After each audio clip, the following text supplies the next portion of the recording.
where champions are made and legends are born. This is the Executive's View. Let's get down to business.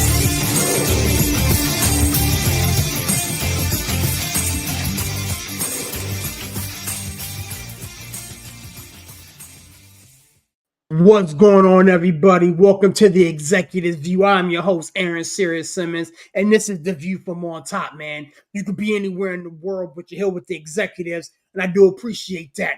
You guys know how I get down, man. If you see the show, share the show. We're all over the place, man. We on Facebook, Instagram, Twitter, Spotify, TikTok. We're doing big things in big places, and definitely want to take everybody along for the journey. I don't do this by myself, man. I got a couple of brothers here that are sitting ready to chop it up and talk about everything around the world of sports. The homie Larry's in the building. What's going on, my guy? How we doing, sir? Yo, what's the deal, fellas? You know what?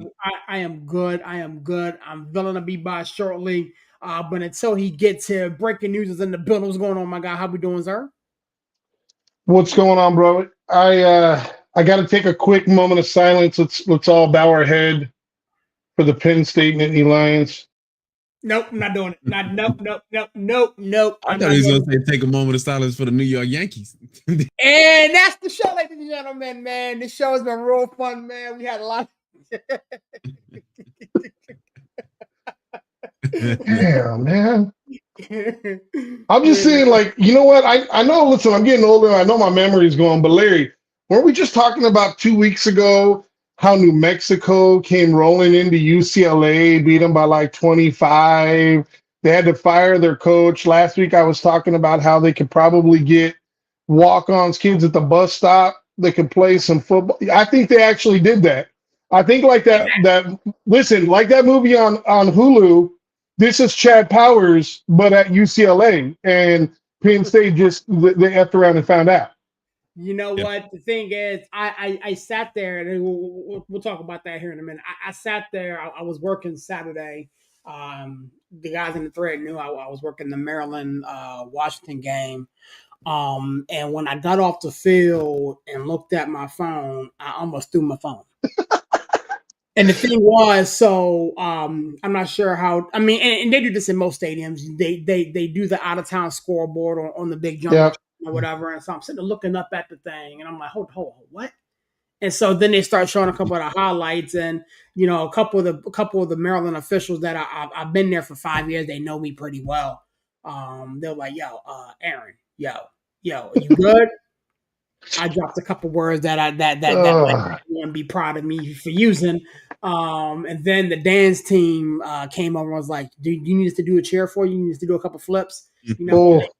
Get out of my face. I gotta tell you, brother, I didn't even watch the game because I was like, no, you know, because we only got so much time. You can only watch so many games. But I just happened to catch the ticker at halftime with UCLA up 27-7. I was like, did Penn State not get off the bus? Like, is this a joke? Like, did they get the numbers transposed? Nope, not a joke. And you know what's crazy? They scored like 30 points in the second half and still lost. Like, if they would have came out in the first half like they were in the – like, I don't know what happened in that first half. So I watched it because I had to do my due diligence. For science. Correct. And I tried to make a video about it, and I couldn't. Because there was a lot of expletives that was used. But it comes down to a couple of things. And again, what's up, villain? I'll get to you in a minute, big dog.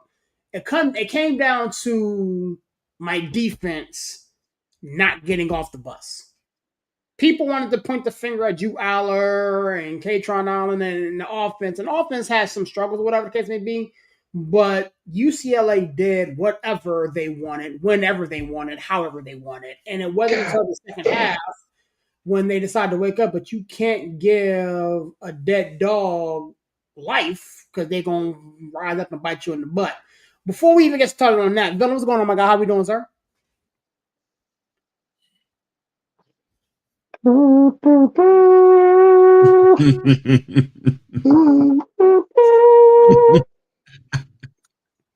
Pretty much.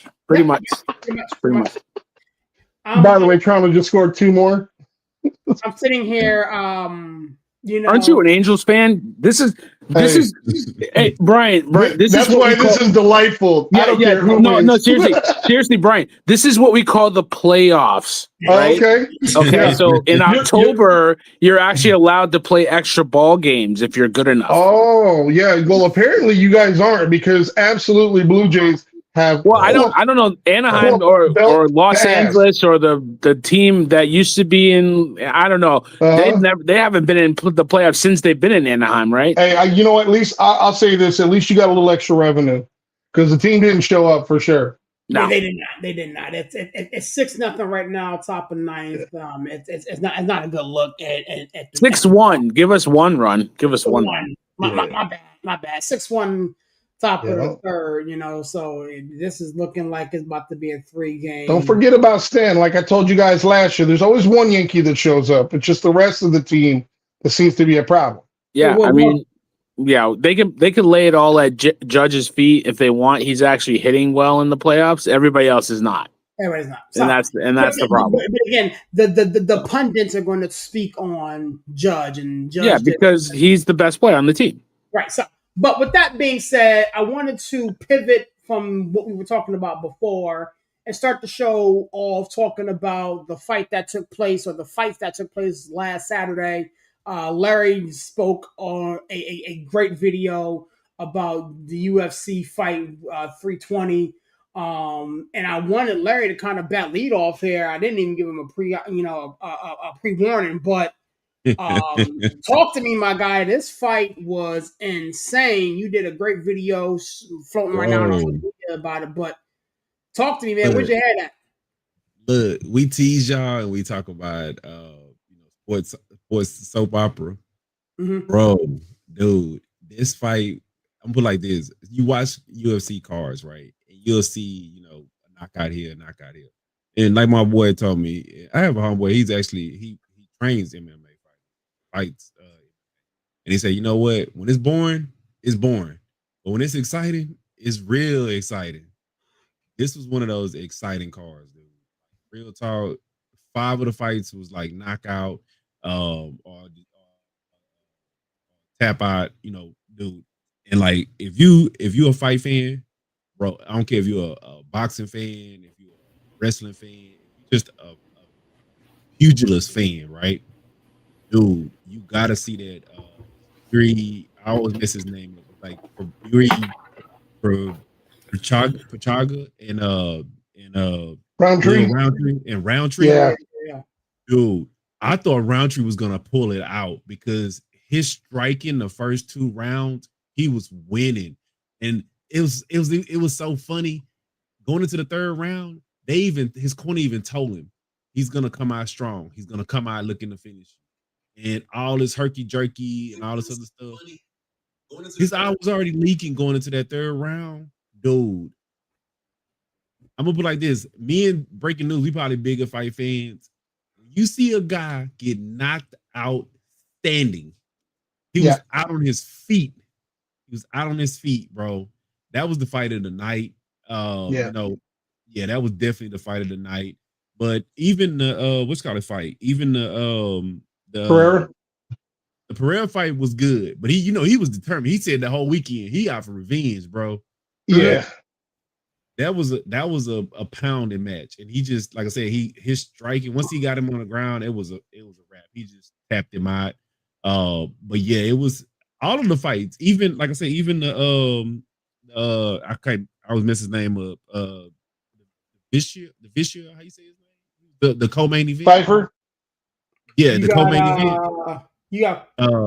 It's something with a D. I always miss his name up. But he beat Sugar Shane to take his belt. It's like Demicheli and Sander something. Dude, that was a beatdown, bro. That was a 5-round beatdown. That fight could have been stopped in the second, but that was a 5-round demolishing. Yeah, he didn't get any rounds for sure. No. I don't think Sugar Shane want that rematch. No. I think he none. But yeah, dude, that was a good card. Like I said, if you're a fight fan, you could literally, and some people get a little I'm gonna say wore out because the UFC fight is kind of like a WWE fight. You know, it's about give or take 10, 12 matches, give or take on the UFC card. Some people like the card's too long, the main event doesn't start too late. But dude, it was like midnight my time. I was still hyped. I was still wide awake. Yeah, dude, that was probably the card of the year so far. Hands down. Yeah. Let me spin it around real quick. Villain, did you catch any of this fight or no? Next caller. Okay, cool. I don't watch UFC. I don't watch it. Hey, so Barry, you know how you be telling me I fall in love if I watch certain cards? Watch this card, bro. I'm not an MMA guy. I'll be honest with you. I respect the fighters. They all are really good. I'm just not an MMA guy. I've tried to watch it. I'm just not an MMA guy. Bro, how you watch wrestling though? How you watch wrestling? You don't watch MMA? Yeah, I just can't get into it. I just can't get into it. Okay, I can respect it. Breaking news. Do you want to tap on this real quick, or we can move on? Yeah, I mean, I think Larry covered the highlights. The one thing I will say is the one thing that was really nice, especially for people that are maybe a little bit more like Barry, like once you got out of the prelim fights, I think there was only one fight that went to decision. Like there was submissions, there was TKOs, there was knockouts. I mean, as Larry said, it was a very exciting card. We all knew that Pereira was going to be motivated, Alex Pereira, to come back and try to win his title back. But I'll be honest with you, if you would have told me that it was going to go to the ground and he was going to pound him out, I don't necessarily know that I would have thought that that's the way he was going to do it. So I thought it was going to be more of a stand and trade type fight. So I was pleasantly surprised, and I don't want to mess the kid's name up, but I can't find it in front of me. But I believe the kid's name was Pfeiffer, Josh or John, Jonan. But dude, that rear naked choke was sick. The way that he shimmied back like that and was able to get that back, and just literally from the time he got the back to the time the dude tapped was like 3 seconds. It was like as soon as it was in, it was a wrap. It wasn't like, hey, I'm gonna hold on. It was a wrap. So that's all I'm gonna add. Like it was a great card, like Larry said, and it's good to not see it go to a decision, because whether you're an MMA fight fan or you're a boxing fight fan, nobody likes to let the judges make the decision, because as we saw in the Canelo fight, like we talked about what the score should have looked like, and then we seen what the judges' scorecards look like. It's ridiculous. So I'm glad to see so many of these fights actually end in a fashion that it was taken out of the judge's hand, and it really was a good fight card. Looking at the 5 fights on the card, man, I didn't even check this out, man. We had submission, TKO, one decision, and then a TKO. Like these guys were swinging for the fences and letting their fists talking. So shout out to these guys, man. I need to catch the next one. I caught the highlights and then obviously listen to what Larry had to say about it. So I wanted to give an opportunity to bat lead off here. Well, I'll say this. I'm sorry, Aaron. Right. I'll say this. Just in closing, right? It was, like I said, it was a good card. Pereira.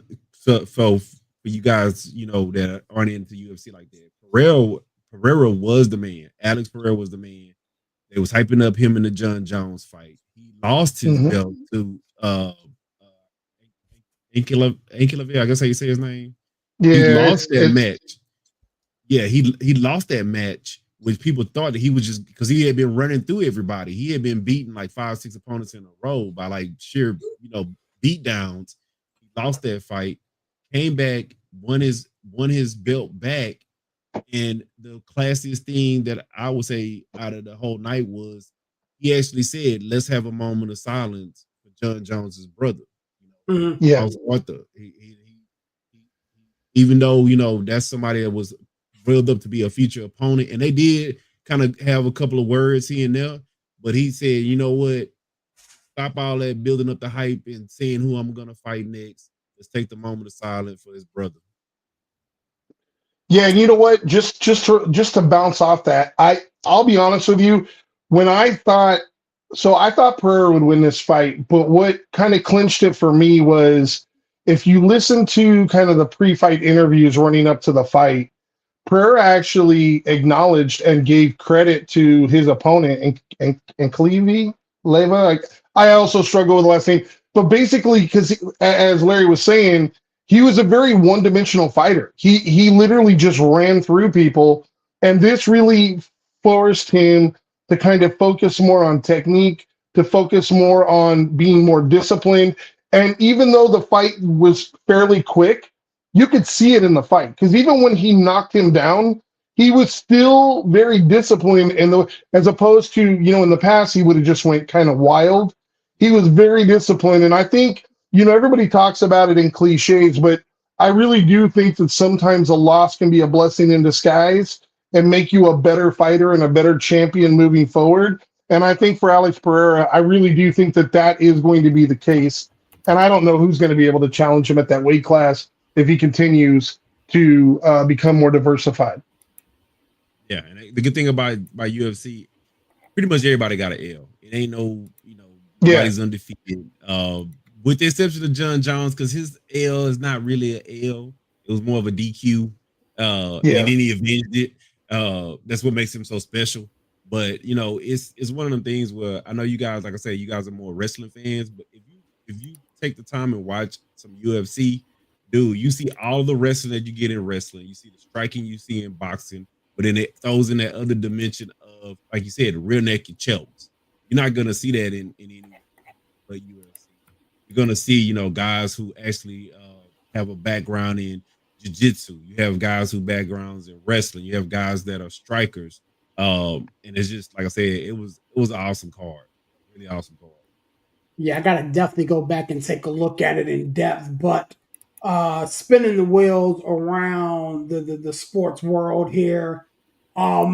Before we start talking baseball, because we got to deal with the elephant in the room. Basketball is, huh? Is it an elephant? I mean, I'm gonna deal with it. You know what I'm saying? I duck no smoke. I duck no smoke. But before we move, Coach is in the building. Let me get Coach here. No, Coach is not in the building. He is not coming in the building with that. He must got a Blue Jays hat on. Yeah, I'm not doing it with him today. He gonna sit right there in that green room and say, "Take it." I couldn't find a blue enough, so I said I won't wear a blue shirt. You don't have to sit there in that green. Coach, what's up, my man? How we doing, sir? Good looking hat you got on there, my man. Yeah, just bought it. Brand new. Still got the tags on it. No. That's why I was late. Just got in from Lids. Just bought it. It's a nice hat. That's an ugly I know, right? I know. Like, Barry, say something nice about my hat. I knew that was happening. Bye, Barry. No, that I knew it, man. I knew it. I'm not dealing with them today. I ain't gonna hold him. You know what? Hey, though, you know what? For all the Yankee faithful out there, you guys just scored a run, so now you're only down by 4. All I'm gonna say is this. Before we get cracking,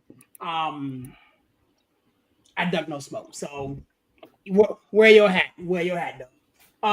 Before we, I mean, he's got to wear some hat because the team that he roots for didn't make the playoffs this year either. It's funny. My mom would be upset what I was about to say, and I just held back on it. But I'll just say, no, you already look like this for a Palpatine. So go ahead and get it. I mean, how's Cancun? I don't know. I'm in Pittsburgh. Y'all been there for a week. Y'all been there for a week. Here's the problem. So the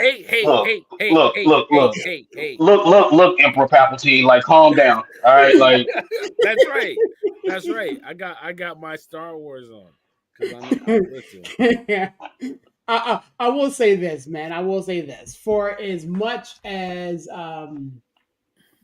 we as Yankee fans talk, we're gonna have to wear this one. No, so listen, I don't It's talk. the- I don't it's- talk the look, smoke. There's man. Yankee fans that after the Red Sox series pulled the Knicks. Show did. They showed Yeah, that. and that was kind of that's like it's getting embarrassing to be a New York fan and to have Knicks fans going crazy, and now Yankees fans going crazy, like screaming and all that stuff, like they ain't got no damn sense. So it's like it's really annoying. So yeah, from that perspective, yeah, you got to eat it, but like. I ain't one of those. I ain't one of those fans. Like Here we go. Like, Larry, you don't know me long. Steve, you know me for a long time. Hughes, you know me for. I'm not one of those fans. No, But it's just sad. It's sad that I gotta sit in the room with those guys and eat it. You know what I mean? you feel like you have to police your own fan base. I do it all the time with Texas fans. I feel like I have to sit down and I have to police my own fans. It's like, okay, guys, all right, it's not even police, coach. It's like I gotta sit in the same room with them. Like everybody's gonna point to that fan like I'm one of them. And they just do this. They do the stereotypical y'all. Yeah, exactly. And I'm like, I know exactly what you're saying. It's like I'm not the one. You know what I mean? So it's villain. He can't come on the show tomorrow. Travis needs to go away. You can't come on the show tomorrow. You can't. You're not welcome. We're revoking his invitation tomorrow. Revoked. Shout out to Wicked Bitter, great wrestling podcast and Instagram channel. Follow him on Instagram, all the socials. Wicked Bitter, but not tonight. Not tonight. I ain't here for that tonight. Oh man. But yeah, honestly, man, we done tipped it over. So let's talk about what's going on around the world of baseball. Right now, the Seattle Mariners are up 5-1, top of the ninth. By the way, if you've watched that series, this game is not over. Top of the eighth. Not over. We have no, not by a long shot. No. We got the Yankees down 2-6 right now. Bottom third. So oh boy. Aaron. Mm-hmm. Baby. Oh God. I'm missing something. That's some good base running though. Got everybody moved up. Yeah. I mean, you'd rather him. I don't know. Like it's if it's hit up the middle, the short or the second, you come home, let them turn the top. But Judge, who has been maligned by Yankees fans and everybody for his base running and his decision on the base, that was actually some smart base running. I'm just he allowed the runners to move. You're right. You allowed the. Y'all gonna make me turn this game on. I'm trying to run a show here, and y'all gonna make me turn this game off and watch the show. Okay, see, this is why you have the TV off during the show, so I can concentrate. You know what I'm saying? But it's playing on baseball. It's playing on baseball, so I gotta have it. We got the Dodgers and Phillies. That series that's been a good series. 2-0. That series is over. Yeah, it's a good series if you're a Dodger fan. Like, that series. No, you know what? Listen, it might be over. I'm not saying it's not, but I will tell you, of all the games that I've been able to catch, Game 2, Phillies Dodgers, was probably the single best display of pitching I've ever seen. Like I want to say at one point, each of those guys had like 17 consecutive outs or something similar to that, right? Like it's a shame that anybody has to lose that kind of game, but to be the starting Phillies pitcher and go out in the seventh inning and then your team gives up 8 runs or whatever it was. I know I'm over exaggerating. 4 runs in the 8th or the 9th. It is disappointing, but if you actually physically watch that game, it was a clinic on pitching in Game 2.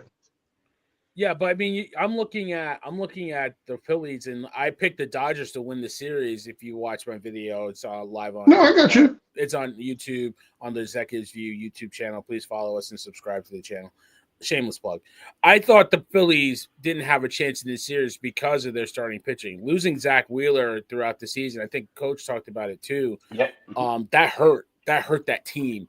And I think they do have enough pitching, but not enough to hang with the Dodgers. The Dodgers just mash throughout the lineup. They wear you down. And, I just – to your point, I mean, even with Ohtani and Betts not having the best game, they're not really hitting the ball well. No, and they're still winning. The bottom of the lineup is killing the Phillies. Right. I mean, but yeah. So I mean, that's what's happening here, and that's what makes it all so much stranger. It's just like I feel like the Phillies might have peaked. It's just they were playing so good in September and like late August stuff like that. They had the division locked up, but of course you go out there, you still have to play the game stuff like that. But it's just like You're it was kind of like coasting. yeah, you kind of coasted, and it's like the Dodgers they built for this. This is their time of year. This is what they do. So I think, but we have to also acknowledge like you have to like your stars have to come up big in like big time situations. You guys know I killed Judge last year. I know he's having good this year, but when you're talking about the Phillies, like what has Bryce Huff done? Or Bryce Huff, I'm sorry. What is Harper done? I'm thinking about Huff from our football team. What has Harper done? What is Schwarber? What has Schwarber done? Nothing. Like you're top of the order hitters, and they've been up multiple times with people on base, and they've done nothing. Nothing. You can't do that against the Dodgers. Like you guys said, the Dodgers are loaded. Literally, if you go to that game the other day, the guy that broke it open, I believe, was Will Compton. Mm-hmm. Like the number 8 hitter ends up hitting a 2-out single that drives in 2 runs, and it's like all of a sudden it's like okay, like we didn't score 1 run the first 7 innings, 2 runs feel like insurmountable. So yes, they do have a very complete lineup, but like the Phillies need their quote unquote guys to really get with the program. I mean, whether that's Turner, Harper, like I said, Schwarber, like these guys got to hit, and they're not hitting. Yeah, I mean they're pitching them very well too, though. You got to give the Dodgers pitchers credit, like not really give them a lot to hit. But yeah, when it's the thing with Judge, like when you get in the playoffs, like the regular season is one thing, you totally change. There's players that can take the regular season like Derek Jeter did and move that into the postseason. Don't change their swing. Don't change their approach. Every at-bat is the same throughout the season. Guys like Judge and Schwarber, they press a little bit. Well, Harper too. Harper presses. Harper presses a lot. Yeah. Schwarber has good playoff. He has a really good track record in the playoffs. But this is what he does. This is what he does, though, Billet. Presses.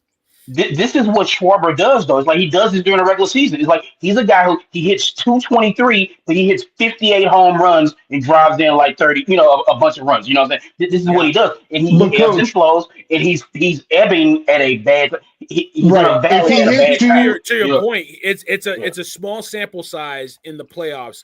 When you're a 200 hitter in the playoffs, it looks really bad because you only get what 10 at bats, 12 at bats, depending. Yeah. So right. The problem is though, is even if he was a 200 hitter and he had 2 home runs right now, like there's a very good chance right now we're talking about a 1-1 series as opposed to a 0-2 series. Then with a deficit, it should be one. I mean, we can talk about ifs and buts. I mean, because the reality is they're down 2 games to nothing. Right. And the base running was bad. The Dodgers stars haven't been lighting up either. You know what I'm saying? So it's like it comes down to like I said earlier, the bottom of the Dodgers lineup like you said, you talked about Will Compton, the bottom of the Dodgers lineup has been getting it done, and the stars, the guys, haven't been, and that's the difference in the series. Where it's just like I said months ago that this Wheeler injury wasn't going to hurt the Phillies when it happened. It's going to hurt them now, and it's hurting them now. So and this is because the Phillies don't have the guy like, okay, we are in bad shape. Go out there, give us 7 2/3. Don't give up a run, or give up 1 run, strike out 10. They don't have that, and you need that this time of year. Like Bieber was all right till he wasn't. Now he was. They left the man maybe 2 batters too long.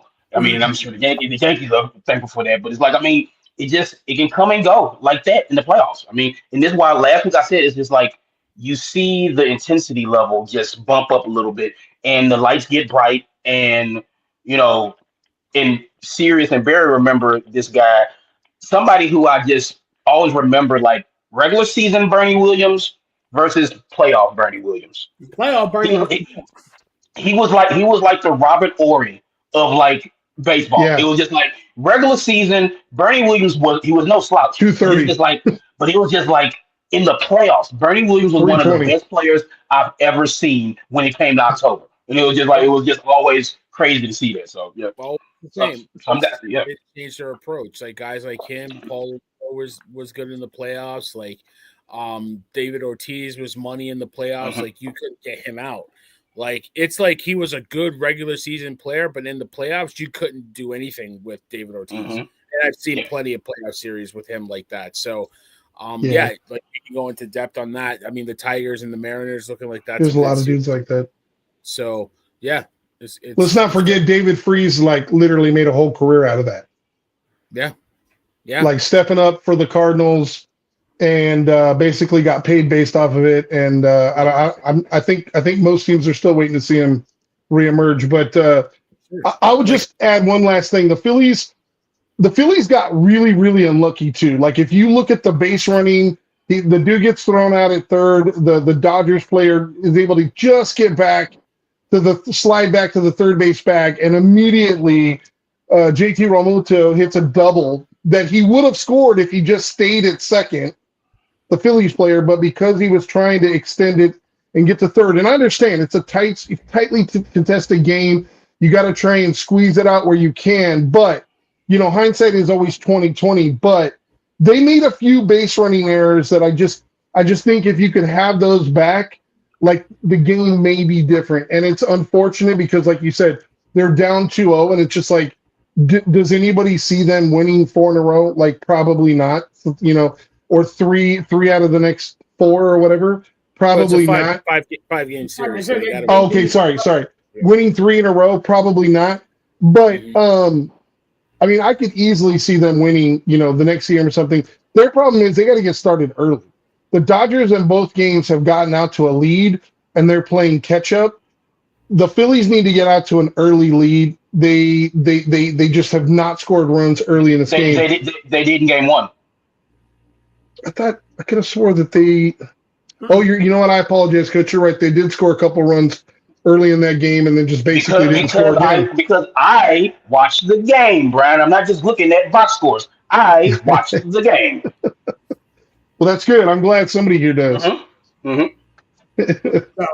with that being said, these MLB division rounds are interesting. A couple of them could be wrapped up as. Somebody mentioned these Brewers are like turning. Yeah, I was just about to say that, Larry. I was like, the Brewers like turn the switch back on, like putting the Cubs in the ground, like good. Yeah, they like they stole something. Like I didn't know if they could turn it on. Like you kind of looked like the Brew Crew and was like, "Yo, this is a sneaky squad." We talked about them last week. This is a very sneaky squad that can, go on a little bit of a run here. I mean, when the season started, nobody picked the Brew Crew to make it to the. I remember they went on that crazy run. Remember they did. But I mean, they cooled off a little bit, but they went in cruise control. They had a couple injuries in the bullpen, and I thought that might be something that the Cubs could take advantage of. I was wrong about that. The Brewers and the Blue Jays are very similar teams, right? Like the Brewers are just a scrappy team that they don't beat themselves. They play good defense, and they put the ball in play.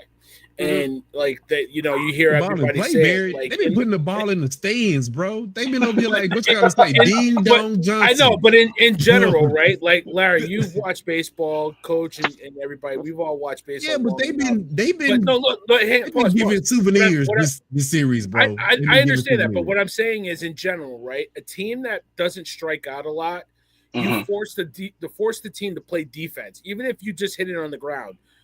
There's something that can happen. You put the ball in play, and that's how they've won throughout the year. And now, to Larry's point, against the Cubs, they're like, well, I'll put it in play, but you still ain't gonna catch it because I'm putting it in the stands. So it's like they're just a tough team to play against. A team that doesn't beat themselves with strikeouts. We can't even talk about what in the hell was David Crow thinking the other night. Like, oh man.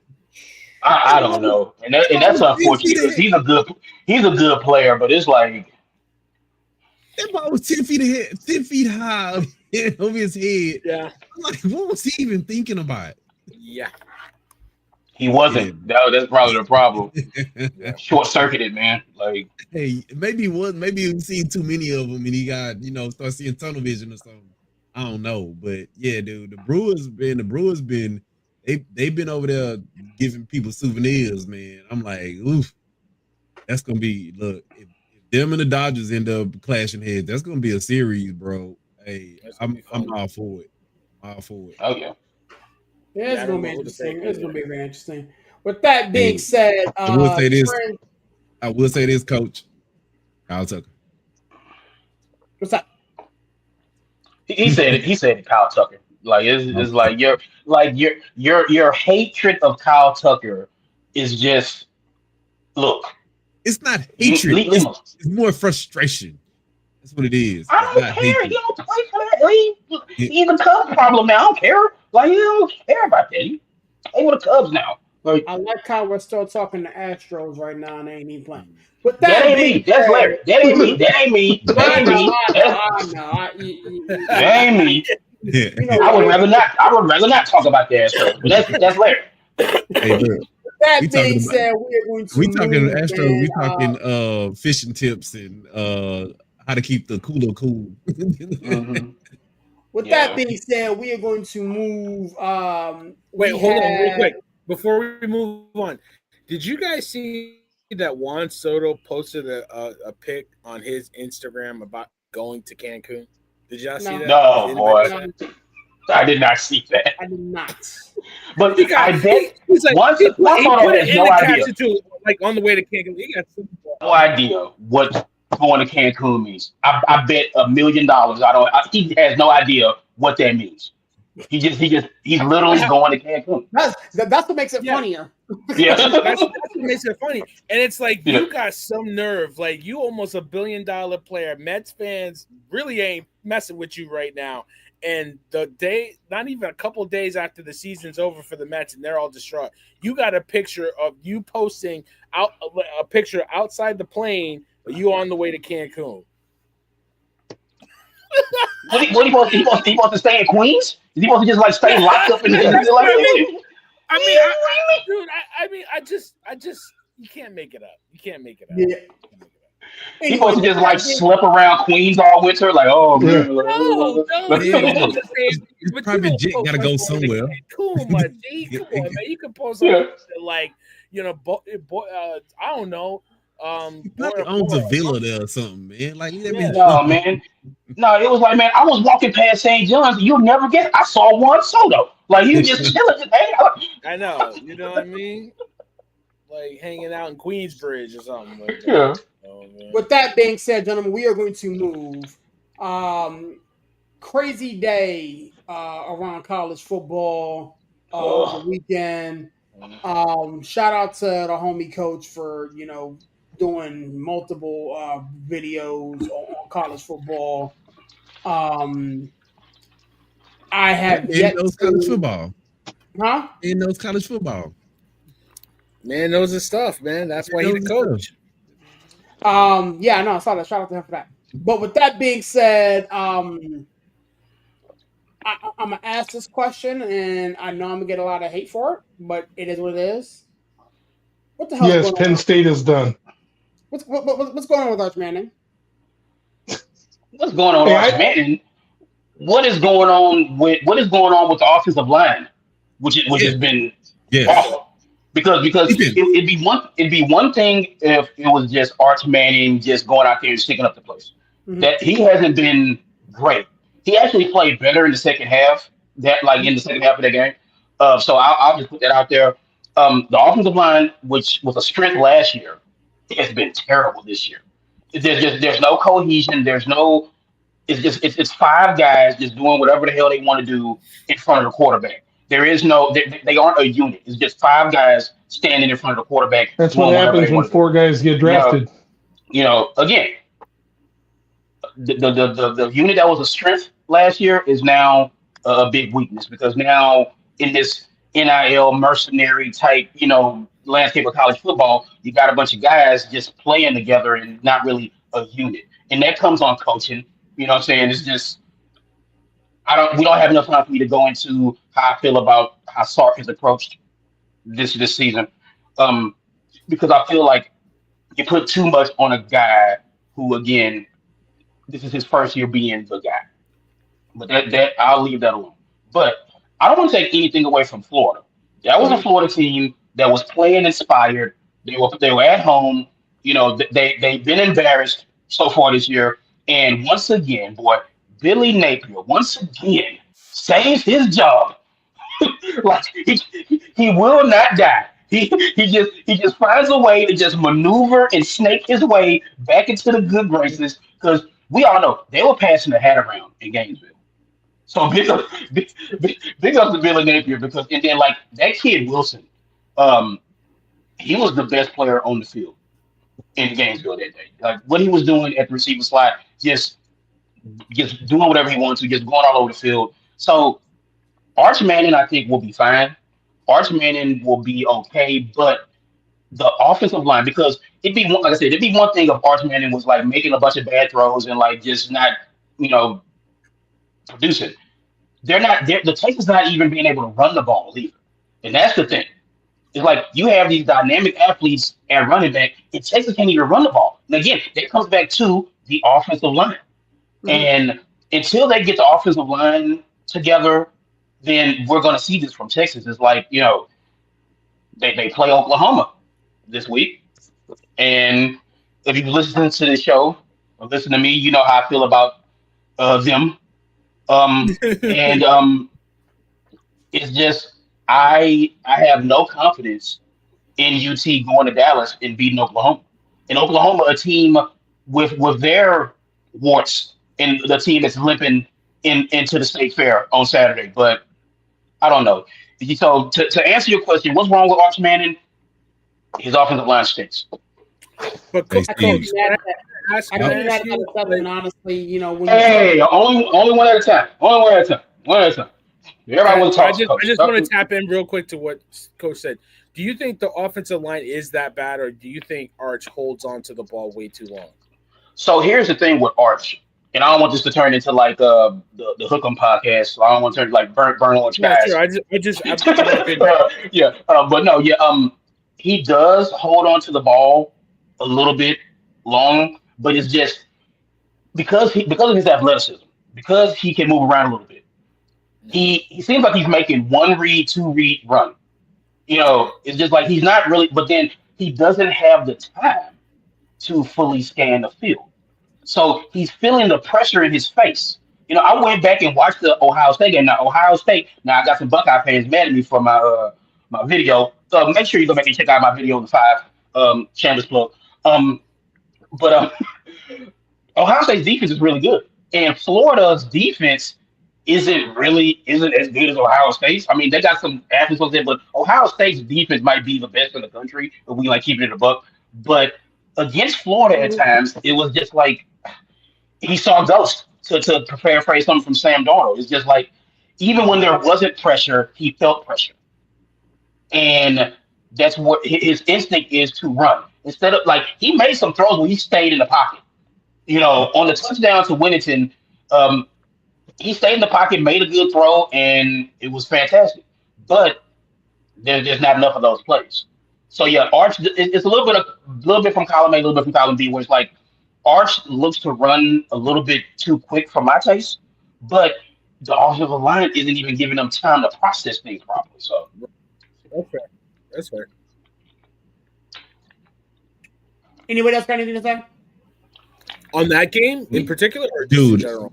So you know On that what? particular- I was, on that yeah, I was, particular- I was talking well, about. let Brian talk. I can see the steam coming out of his fucking ear. So let him talk. No, listen. I told you don't- about that on my mama and church. My people from my church. And listen, I don't need to say anything. I said after week 1, I was like, I'm a little nervous. After week 2, I said, I don't think he's him. Like, it's not even the issue that I see with Arch Manning. There may be some line issues, but he reads the field slowly. Like, he's not a fast processor. At least that either he's not comfortable with the offense, or he's not a fast processor. Because Steve, I know you watch their games. I've watched a few of their games. If you watch him throwing the routes, whether in breaking, out breaking, he throws them late, right? He gives the DBs an opportunity to almost fight for the ball because he's not throwing with anticipation. So part of the, like I said, I don't know which one it is. I don't want to put it all on him, but either he's not comfortable in the offense and who his receivers are, or he's not processing the information as quickly as he needs to. Brian, And if he's not comfortable in the offense that he's been with for 2 years, no, then I'm saying the player. That's on Sark. Like I said, don't get me started on Sark because that's on him. So if this kid isn't comfortable in the offense that he's been running and seeing for 2 years, right. But let me ask you this question. I'm just saying Bond is gone. Bond is gone. Golden's gone. I'm saying if you look at the guys that he was throwing to last year, right? Because we know that he did come in at times and he didn't quite look like this. Like, let's just keep it a buck, right? I know he had a better offensive line, but so that's why I'm saying is he, I don't know if it's a processing issue or if it's an issue with him not fully believing that his guys are going to be where they want to be, or if you don't like the play calling. But if you look, there's some hesitancy there that there doesn't seem to be last year. You watched him last year. Bro. No, I'm just telling you. I watched him last year, and I'm watching him this year, and I understand the talent around him is different. But I'm just telling you, if you just isolate and watch the quarterback position, he is not the same guy when he's reading the field. I'm just telling you. That's great. I mean, he's virtually a freshman. You were backed up to Quinn Ewers. Last year, you were a backup. Yeah, but he played. Come on, Quinn Ewers is banged up. He played. Come on, he didn't really play. What we're not going to do is sit here and crucify this man because he's not crucifying him. We're not doing that. We're not going to do that. The man is a sophomore. He sat behind a hell of a team last year. He had all the talent in the world. Let the man grow and develop before we're ready to throw him out with the bathwater. That's what I'm not throwing him out. Like I don't think Brian is throwing him out, but I think like what the pundits are doing to this kid is not fair. Like if he was ready to take over last year for Quinn Ewers, he would have done it. Well, Steve Spurrier said that. Like, if he was so good, he would have played. You know, and I just want to jump in here real quick because I'm going to say this, and I'm going to keep this as clean as I can. To everyone at the Athletic, especially the guy who wrote the article, is like, I would love for you to come see me because the Athletic did their part in building this kid up, and look at how quick they're tearing him down. Arch Manning did not ask you guys to make him the Messiah, to make him the next big thing. It's like if his last name was Jones or Williams or Baxter or whatever else, you wouldn't do this. But it's like you look at his uncles and you look at the pedigree, you look at his grandfather, and you built them up, and then boy, look how quick they're building them down. Shame on you, Athletic. Shame on you for you did this. You did this. You did this, Coach. That's what the Athletic does. So I ain't trying to give them no shine, but like I agree with you. Like he wasn't ready. I think to Brian's point, yeah, he is slow processing, but he's learning.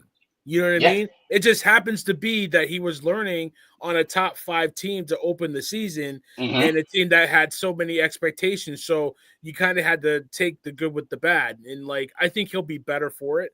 I still think he could play quarterback in college and in the pros if he goes to the next level. I don't think he'll be next year. I think he'll be smart enough to stay in college for a little bit and not jump ship to another program. Stay in this program, learn, and you know, it takes time.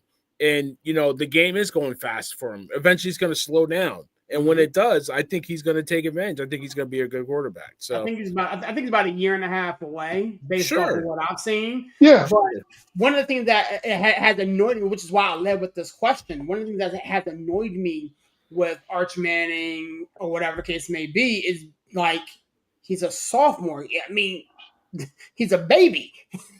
You feel me? Right. And the expectation that has been put on him, again, to Steve's point, you know, we were reading articles and the second coming of, you know, Peyton and Davis and all this other type of stuff. And so when you have the weight of the Manning name, if you will, on your shoulder, and you have the weight of severe expectations without any type of reps, with that. No, again, he played in mop-up duty. He played in when Quinn Ewers was out, for a game or two, whatever the case may be. Right. But around Quinn Ewers and around him were the guys that we're seeing on Sundays now.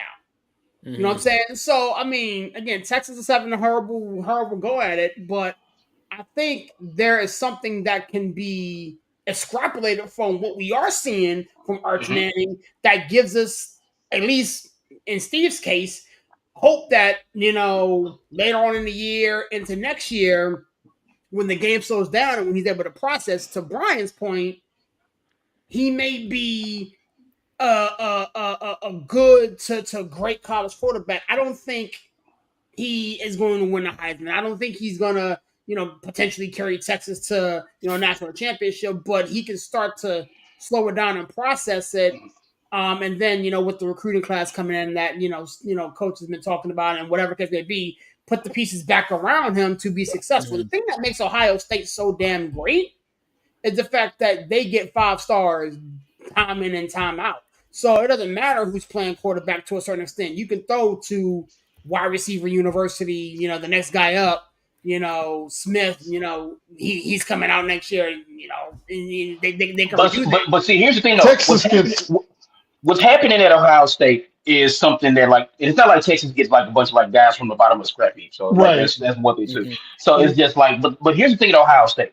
Ohio State and Texas, I feel like we're identical, but they're going separate paths. Where it's like, okay, let's put the kid out here and let's hope that as the season goes on, the kid kind of gets comfortable. And you can see it with Ohio State, where it's like Julian Sand is getting more comfortable in the pocket, making better throws. They're opening up the offense a little bit more for him. You can see him getting a little bit better. And for me personally, I don't. For some of these other Texas fans who are expecting us to like win every week and Arch to light up, I'm like, no, let's put him out there with the talent around him.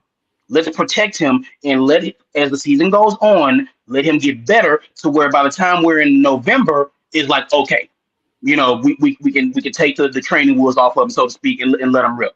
And that's what Ohio State is doing with Sand. And like, I wish Texas could be doing the same with Arch Manning, to be honest. But it's tough to try to do that when you open up against Ohio State, right? Like, or you have the Second Coming of Christ article, and all that sort of stuff. So I mean, no, he's been dealt the bad hand. He's been dealt the bad hand. I mean, and again, unlike other people that shall remain nameless, that they're dealing with the negative publicity well, they're dealing with all that stuff well. So shoot out to him. What up, B? I just want to say, like, when we have this open dialogue and conversation, I just want to say, like, I do agree with what Steve said. I don't think any of these kids, like, they're not pros. I know they get NIL money and things like that nowadays, but like, I don't think anybody should be murdering or tearing down student athletes, right? Like Steve mentioned, we tend to look at people based off of their name or their credentials or where their quote unquote position was coming in, and we tend to kind of put them at a certain bar, and if somebody below them does better than them, it's like, well, why aren't you doing better? I'm not trying to tear him down at all. I'm just telling you guys what I see.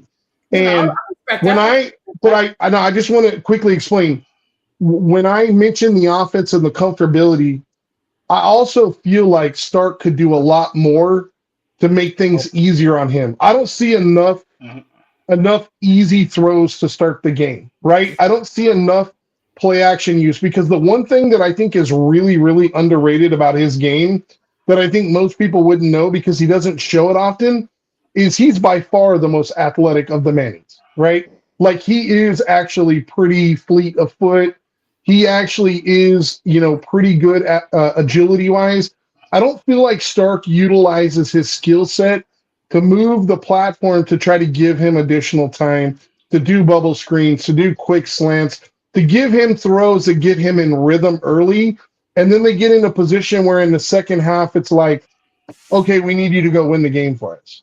So there's a combination of issues here, definitely not all on him. But when I say he doesn't look comfortable. I mean, if you watch the kid, like I'm not saying something that like literally anybody that didn't watch the game doesn't see. He does not look comfortable. Some of that is based off of what coach is saying. If your offensive line is horrendous or not blocking to their capability and you don't have a lot of time, there's time where maybe they do hold up, but the clock has already went off in your head because you're assuming that they don't, because most of the time playing quarterback, you don't physically see the rushers coming. You have to have that internal clock. Okay, I got to get the ball out. So there's a number of issues here. But the one thing that I've been most disappointed with, to be honest with you, and it's the one thing nobody talks about, after I watched that first game, I was like, okay, they lost to Ohio State, but it's Ohio State. But the one thing nobody talks about is the defense gave up 14 points. What happened to the defense? Yeah, defense is What happened to the defense? That defense looked like championship caliber game one. Where did they go? So they're on the field a lot because the offense is going 3 and out. They're tired. Yeah. Right. So I mean, like I said, just like Coach is saying, there's a plethora of issues, but I feel like I don't think it's a talent issue. I still believe I like Nussmeier. I like, Kincaid. I like a lot of the quarterbacks, that people quote unquote talk about. I still think Archie Manning is quite possibly the most talented, but he's got to figure it out. And I think that they need to do things that make the game easier until the game slows down. One of the things that I saw, and again, we're not going to make this a Texas thing because we can definitely springboard into what's going on with my dad. Yeah, I definitely want to talk about other games too. Yeah, we can do that in a minute. Yeah, I'd like to talk about you know what? Go ahead, because I got a question that can rip the Band-Aid off this whole thing, but I'm gonna keep it in my just the accuracy and ball placement seems to be an issue, and I think again, to some easy throws that you were talking about, breaking news. If we get the motor running, get the sweat coming, get the feel, I'm saying that will help. Coach, talk to me, man. Let's go. Steve Sarkisian is too smart for his own good. He outsmarts himself. Mm-hmm. He did it against Arizona State in the playoff last year, almost cost him the game. He did it against Ohio State, cost him the game. He did it Saturday. And breaking news is fantastic with his analysis, because what it is Steve Sarkisian, he's one of these play callers where here are the first 15 plays. No matter what happens, here are the first 15 plays. We're down 17-0. Here's the first 15 plays. My quarterback just got destroyed. Here's the first 15. Judge just hit the top of the damn. Good night. One shot. And it is 0-0 in the Bronx, baby. Yeah, but now, Coach, now everybody can leave Judge alone for a little bit. Like, no, I agree with. I agree. I'm sorry to cut you off, Coach, but I totally agree with you, and I think it's a valid point. Like, I don't know where the game plan goes. Like, I don't know when I watch them. You know what I mean? Like, well, yeah, I mean, it's Sarkisian. Like I said, he's a fantastic play caller, but he gets in his own way with I have this script and I'm sticking to it no matter what. And that's his biggest downfall. Like I said, he outsmarts himself constantly, and that's my biggest gripe with Sarkisian. But I mean, I was gonna not say this, but I'm gonna say it now. Who do you believe more in right now, Penn State or Texas? Texas. Definitely Texas. Because I don't trust Franklin right now. And I give him credit. He's owned it. Like, what else are you gonna say, bro? I know, but give him credit, right? Like he could come up with a lot of different narratives, and he just laid it at his feet when a lot of people are calling for his job serious. Like he laid it at his own feet. You know what I'm saying? So there's a lot of ways he can handle that. But yeah, I mean, from I think a talent standpoint, I'm going to trust Texas a little bit more, and obviously from the coaching standpoint, I'm going to trust Texas a little bit more than I do Penn State. Yeah, these are two teams who are literally in identical spots. The preseason 1 and 2, which we talked about, like how preseason polls are stupid anyway, and it's just You look at it and it's like Mhm. these are two teams that can turn it around and still make the playoff. I mean, it's like it's not Yeah. crazy to think that either or both of these teams could still be in the playoff. But it's just like moving forward. I was interested to see like who you have more faith in moving forward, Texas or Penn State. To me, I mean, losing to Florida in the swamp with a much more talented Florida team than losing in UCLA to I don't know what you call UCLA. Walk on squad. A walk-on squad is a nice way to put it. Nico and the boys. Nico in the Yeah. game. They But I got mean, vendors. They got vendors to play football. I'll ask this question too, because I don't want to beat up on Penn State because everybody else has been doing it all week. Oh, we deserve it. But no, I agree. But honestly, I'll ask the group: what win was more impressive, Miami in Florida State or Alabama against Vanderbilt? Well, I mean, I think Miami beating Florida State in Tallahassee. I think that was the best win of a team this year. I think that was Miami's best win in the last like 3-4 years. Yeah. But let me ask you this question to kind of contradict what coaches says. Is that enough to put them above Ohio State? I think so.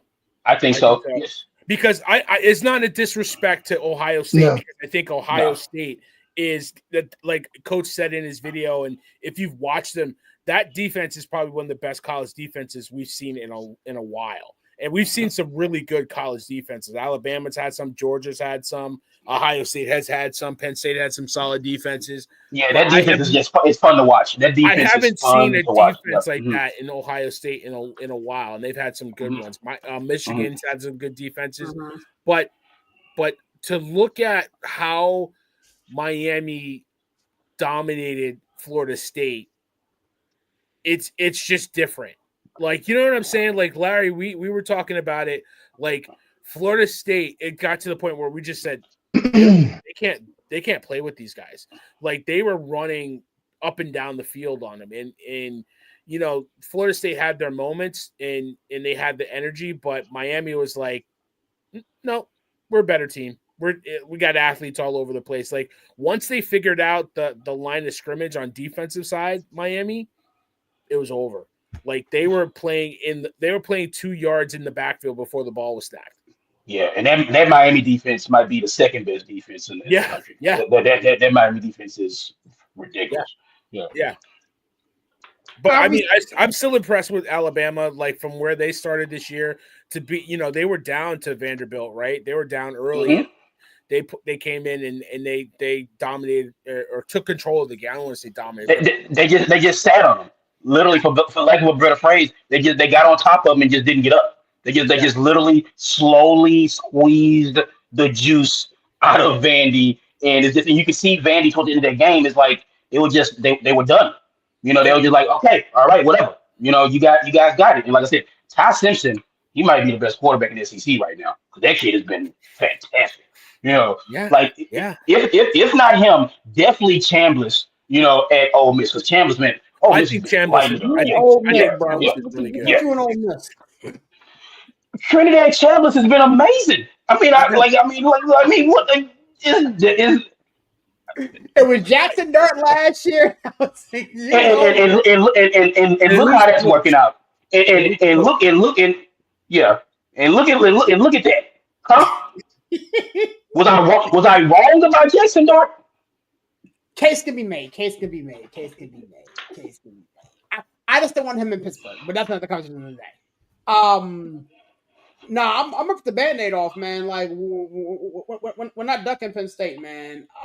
As a Penn State fan, there have been moments that has made me want to kick kittens into traffic, and just do a bunch of deplorable things as a fan. I don't think I've ever been more angry at my squad than I was rewatching that game on Saturday.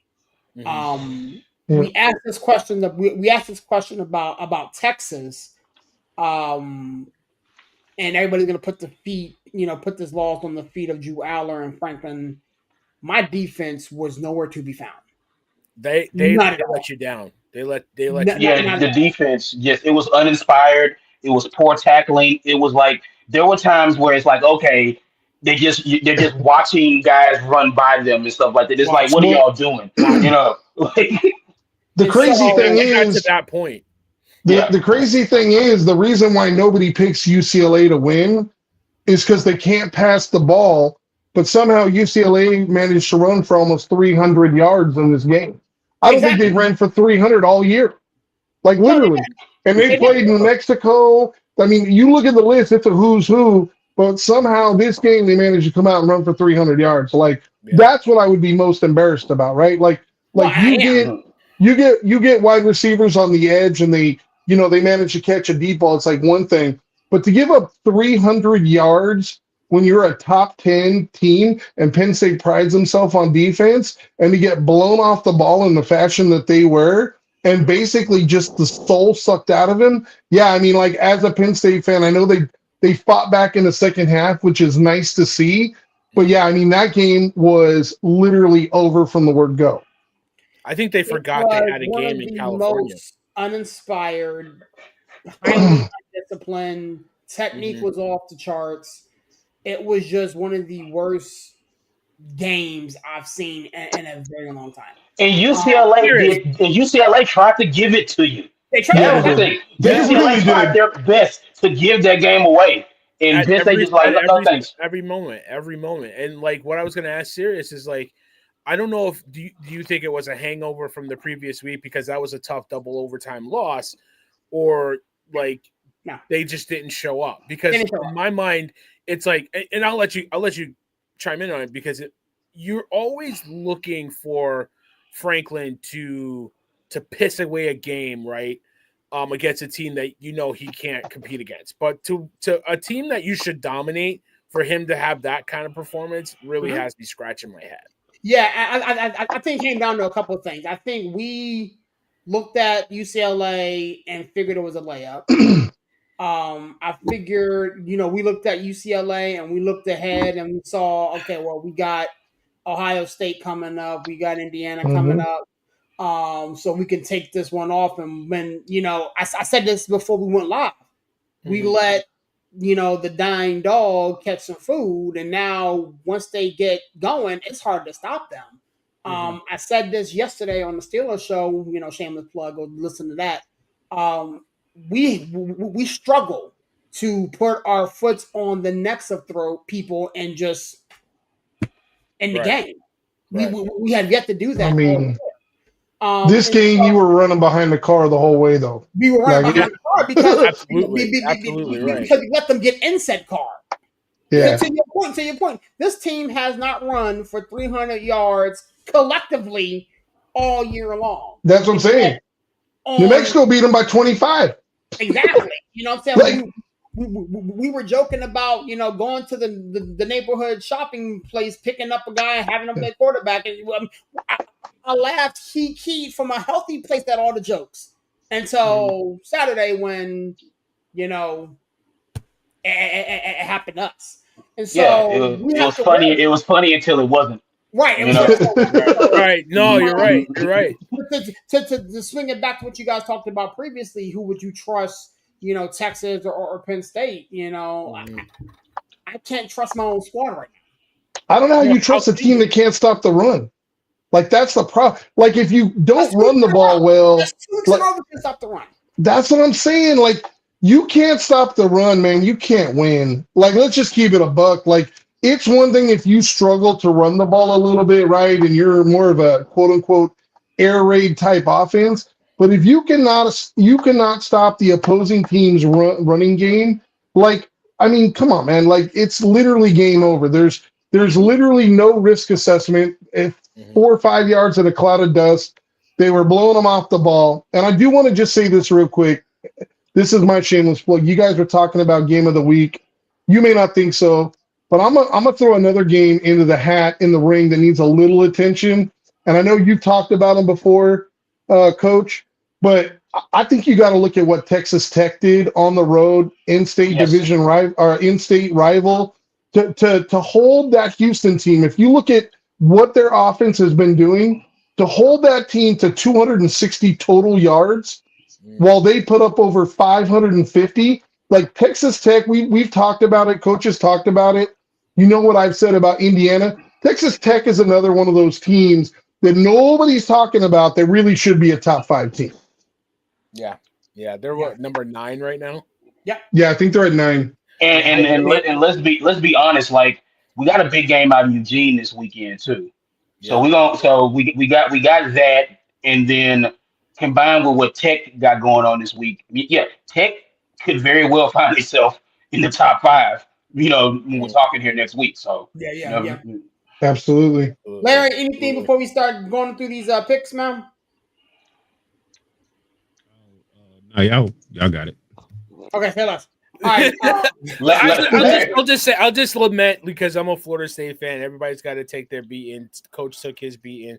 Sirius took his beating. Florida State, we took a beating. We were hyped up. It was a hype game. We got off to a good start, and then Miami figured it out, and we could not stop them. We couldn't stop them. We couldn't stop the run. We couldn't block at the point of attack. Their receivers were flying down the field. I think Michael Irvin caught a touchdown pass at one point. Like everybody was catching touchdown passes against us. You know what I mean? And I was texting my buddy Kev. Shout out to my homie Kev. Who's a big Florida State fan. We go back to like the early 90s together, and texting Larry too. I was like, we don't belong here. You don't belong here on this field with this team right now, man. Like it was a hard pill to swallow because I hate Miami. I hate the U, but like I give props where props is due, and Miami they just beat us up. That's it. Barry, I'm gonna say this, dude. Like the way I looked at that game was, Miami. They may have lost a couple of groceries. They may have cooked a couple of things, but our cupboard was bare. Yeah. They kicked our butts, but I mean, Florida State's quote unquote rebuilding. I mean, we're doing better than we were last year because last year that game would have been worse. Yeah, would have been. Last year that game would have been 63-3. It would have been Larry. You don't get to do that because after the Alabama game, we were here. We were here. You don't get to do that now because Miami beats. You don't get to do that now, man. You cannot do that now. I'm gonna say that you can't. But you might hear what's going on. The Alabama game was the Alabama game, and I'm gonna say this right. Was the cupboard bare against Alabama? Was the cupboard bare like when y'all now all of a sudden it's like, oh, we don't got no. What are you gonna do now? No, he's not saying the cupboard was bare this year. It was bare last year. No, we're trying to saying is that when it comes to beat Alabama this program, but now it's a rebuilding year. Now we're trying to rebuild your program. Will you be no, right? No, don't do that. Stop, Sears. Let him talk. Let him talk, and then we can chime in. Let him talk. Let him talk. Because Sears always want to no, you can't do that. No, you can't. You play to win the game. Thank you, Herm. Thank you, Herm. Go Larry. Yeah, Larry, you're on mute. Yeah. It was riveting, though, I'm sure. Look, hey, we lost, man. We lost. We moving on. see, Larry was coming with the good. Listen, that's right. I'm advocating to have a Florida State only show where Sirius is not allowed to come in, and Larry and I can talk. All I said was like, those little old nose. We just trying to make it. You know what I'm saying? In this big scary ACC, the little old nose just trying to make it to the next week. I see what Larry's doing. He's smart. He's trying to save time for the NFL. He's got a lot to say in the NFL, so he's just trying to move along. When Florida State smacked Alabama in the head, this man was coming in here doing the Florida State chant and the whole nine. Then you guys are going on. and all of a sudden the cupboard's bare. Like, I didn't say No, the cupboard like was bare. guys, I he He didn't say the cover was bare. He's saying last year, cupboard, like yeah, exactly. Y'all heard cupboard bare, and y'all want to jump over my guy. I'm not gonna do that to my guy. He said last year the cupboard was bare, and we rebuilt it. Hey, listen, year, and we had a schedule. Pay attention. Pay attention. My interpretation was family.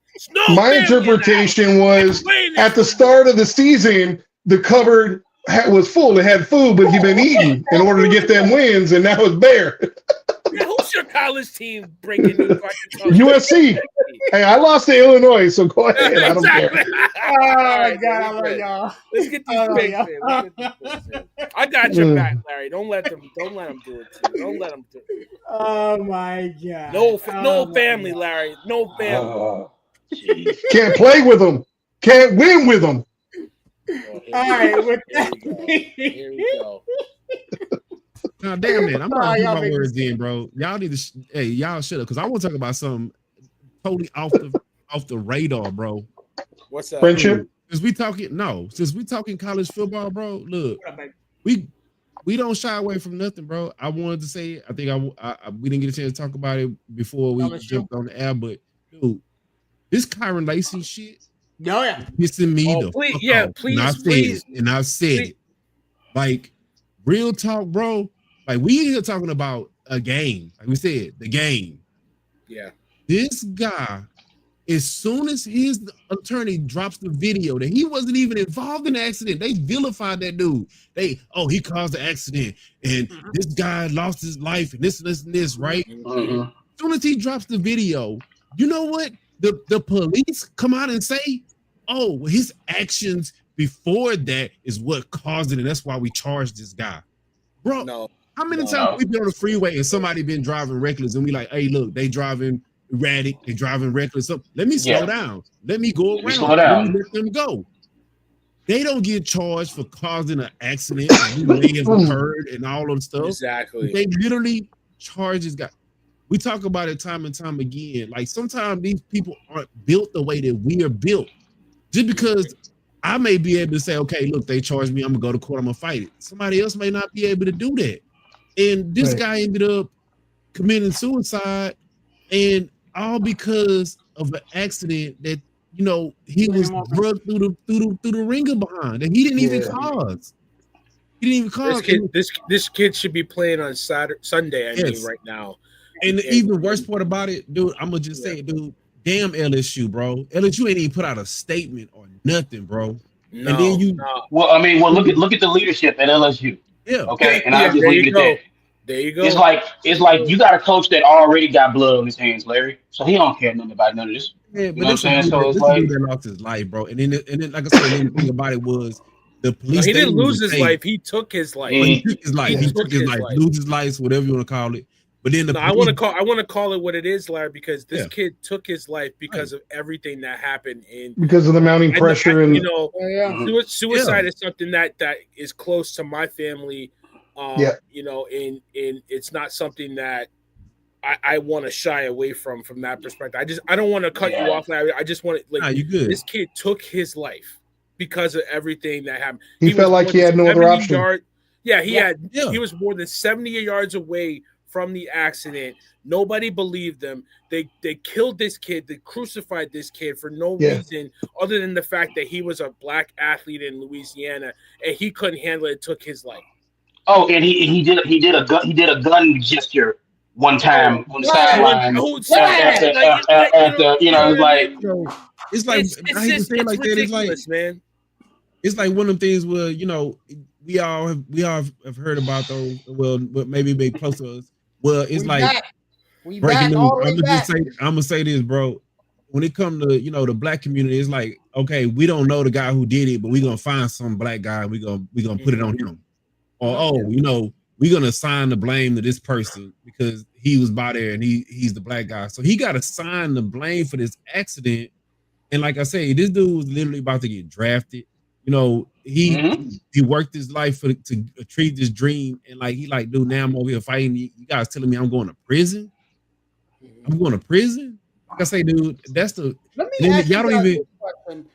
And then there's obviously somebody in this accident that lost their life. And exactly. Yeah, we're not making light of the fact that the person that died in this accident, but for this kid to be in this situation and have all this happen to him is a sad commentary, and it's bad on all sides. And then the police don't even come out and say, well, we're going to investigate further. Just, his actions before that is what caused it. Like, y'all put out this little BS statement and don't even just say we're going to do a thorough investigation. It makes you think that they didn't do a thorough investigation from the beginning. Yeah, exactly. They didn't need to. Look. This is all I want to say about this. I do want to move on, but it's something that we needed to address. But I will say this, and Larry knows this as well as I do. The Louisiana lawmakers and Louisiana legislator and Louisiana law enforcement in general is probably the most corrupt in America. Yep. You can look into it. You do a quick Google search on Angola prison, the most dangerous prison probably in America. Yep. Right there in Louisiana. They do not. They treat the inmates like literal slaves, and of course, you don't want to treat prisoners like. They still wear black and white jumpsuits. But what they do at Angola, what they do in the penal system in Louisiana is criminal in itself. And like I said, this is not the time or the place to get into that. But just know that I am not surprised that the Louisiana State Police pushed this narrative because this is what they do. It had to be said, and I'm glad you guys brought it up. Yeah. Let me ask you this question, and then we move. Then we can definitely move. The video just came out, right? Why not? Well, his attorney, because of the attorney, right? Yeah, they had. Go ahead, Larry. They were gathering all the evidence, right? But of course, they were already dragging him through the mud. They was, they were trying to get him to accept the plea deal and all this other stuff, But they were still at the point where you don't want to, like I say, from an attorney standpoint, you don't want to reveal, we got the evidence, exonerate. Yeah, it's under lock and key. It's not public. Then you leave it out, then they can go back and refute it and all this other stuff. And the only reason why they released it is because now he's passed and they wanted to clear his name. Right. So think of it like this: they have the evidence. The only people that can see it is the prosecutor and the judge, right? And you're still trying to get a handle on the jurors. You don't want to put that out there so that you have you can't find jurors. So you can't. The only people that could see that evidence are the prosecutors and the judge and his lawyers, right? Those are the only people that could go through the evidence and say, okay, this is what we got. Boom, boom, boom. To Larry's point, once he passed away, all bets are off. Yep. But it's like what I said with the Isaiah Bond stuff. It's like for them to get to the point where they actually charged this guy, that should have been a no bill. That should have been or they should have been like, we charged him with, the reckless driving that he may have did because we caught it on camera, if we could even do that. They actually charged that guy with the homicide. Like real talk, dude. Like that should have been something that the grand jury should have said. You know what? It's enough evidence. We can't even pursue this any further. We're gonna drop the charge. No, they were like literally about to go to trial before he did what he did. Like he was gonna be like Isaiah Bond, where he wasn't gonna get drafted. Like, dude was like on the villain list. In the media, like I say, Steve, I'm kind of agreeing with you, like how the athletic doing Archie. The media was dragging that dude through the mud. I think the guy was like 60-year-old guy lost his life. 69-year-old guy lost his life and he caused this accident and all this other stuff. And I'm like, dude, like they were dragging this kid through the mud. And like I say, you just don't know how some people are gonna be able to respond to that stuff.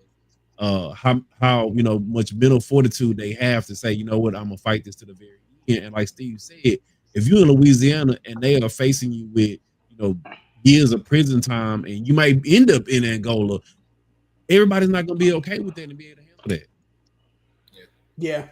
Yeah.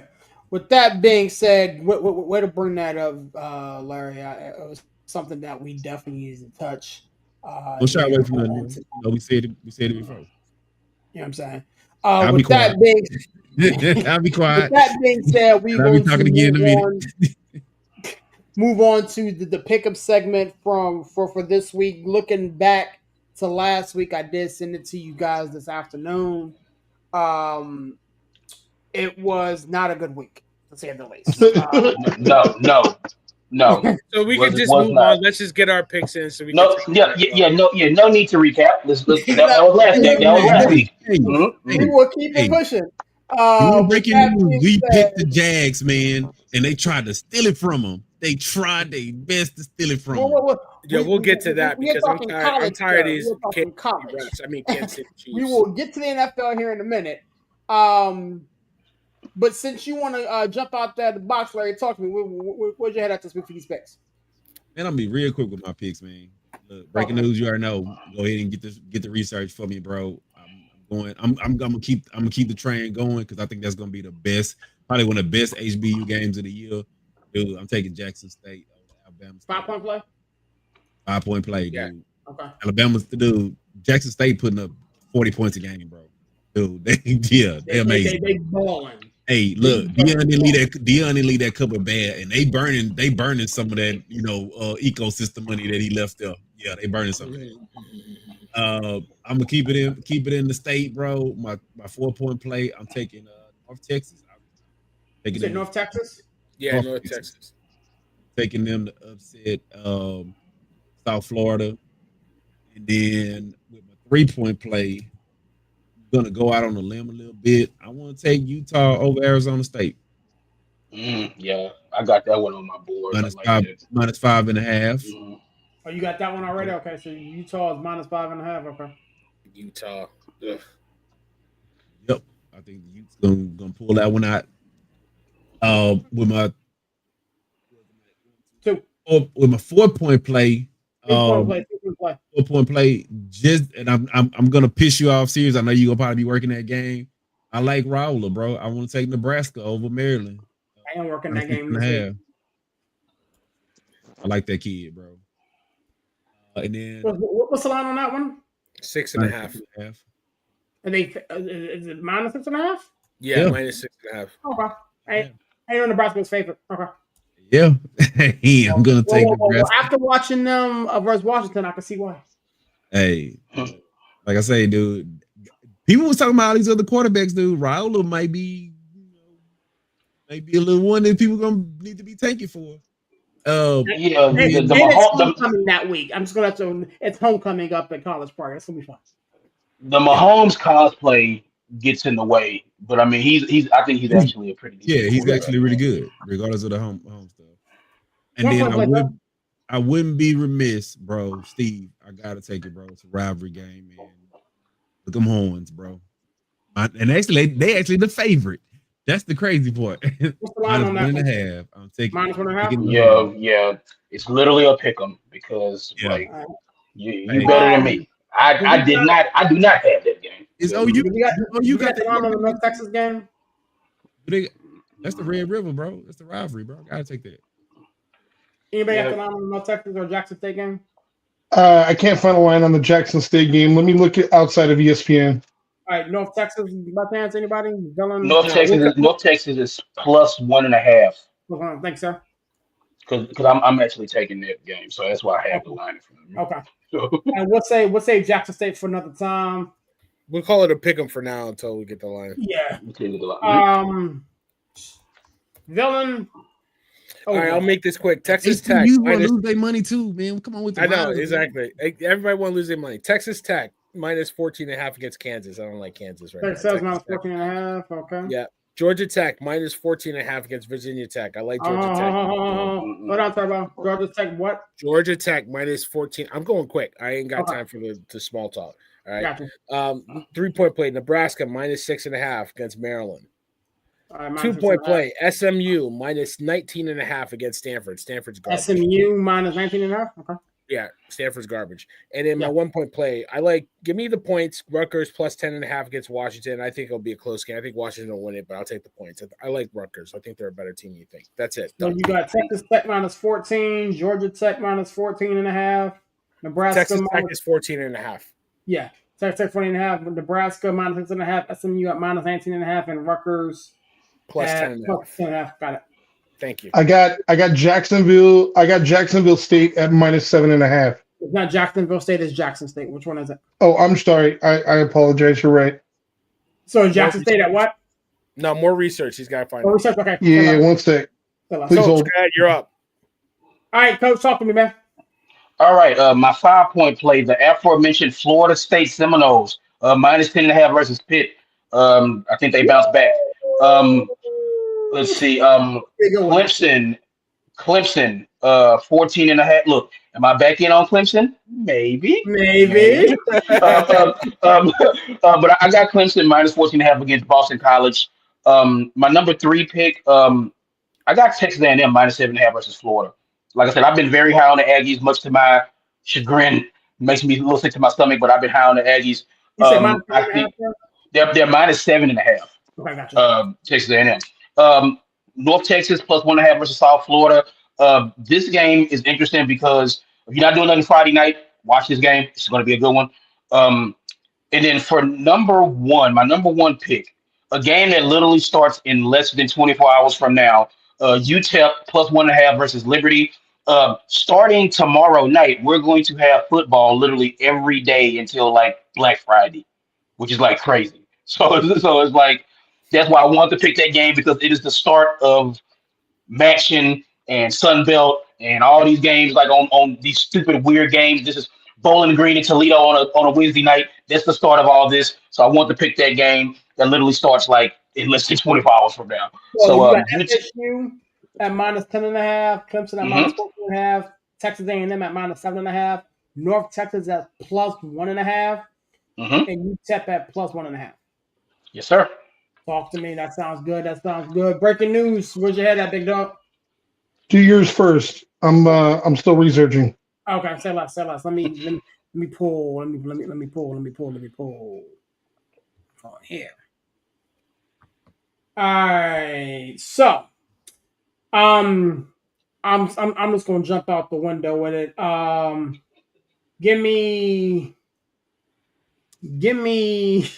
Illinois +14.5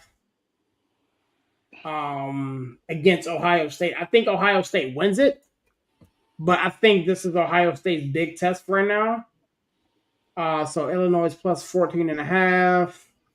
I'm just, you know what? I feel like going crazy today.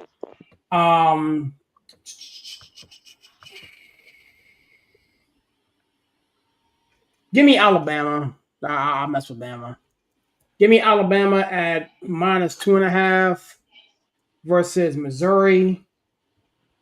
I'm gonna go Pittsburgh +10.5. Oh yes, Plus I like it. Versus the Seminoles.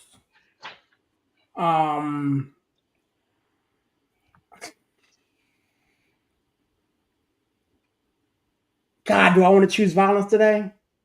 Sure, why not? Let's dance. Oklahoma +1.5. It's a pick'em, so whatever. Yeah, it's a little pick. If you think Oklahoma's gonna win, Right. Whatever. +1.5. Of my 2-point play versus Texas. Let me see.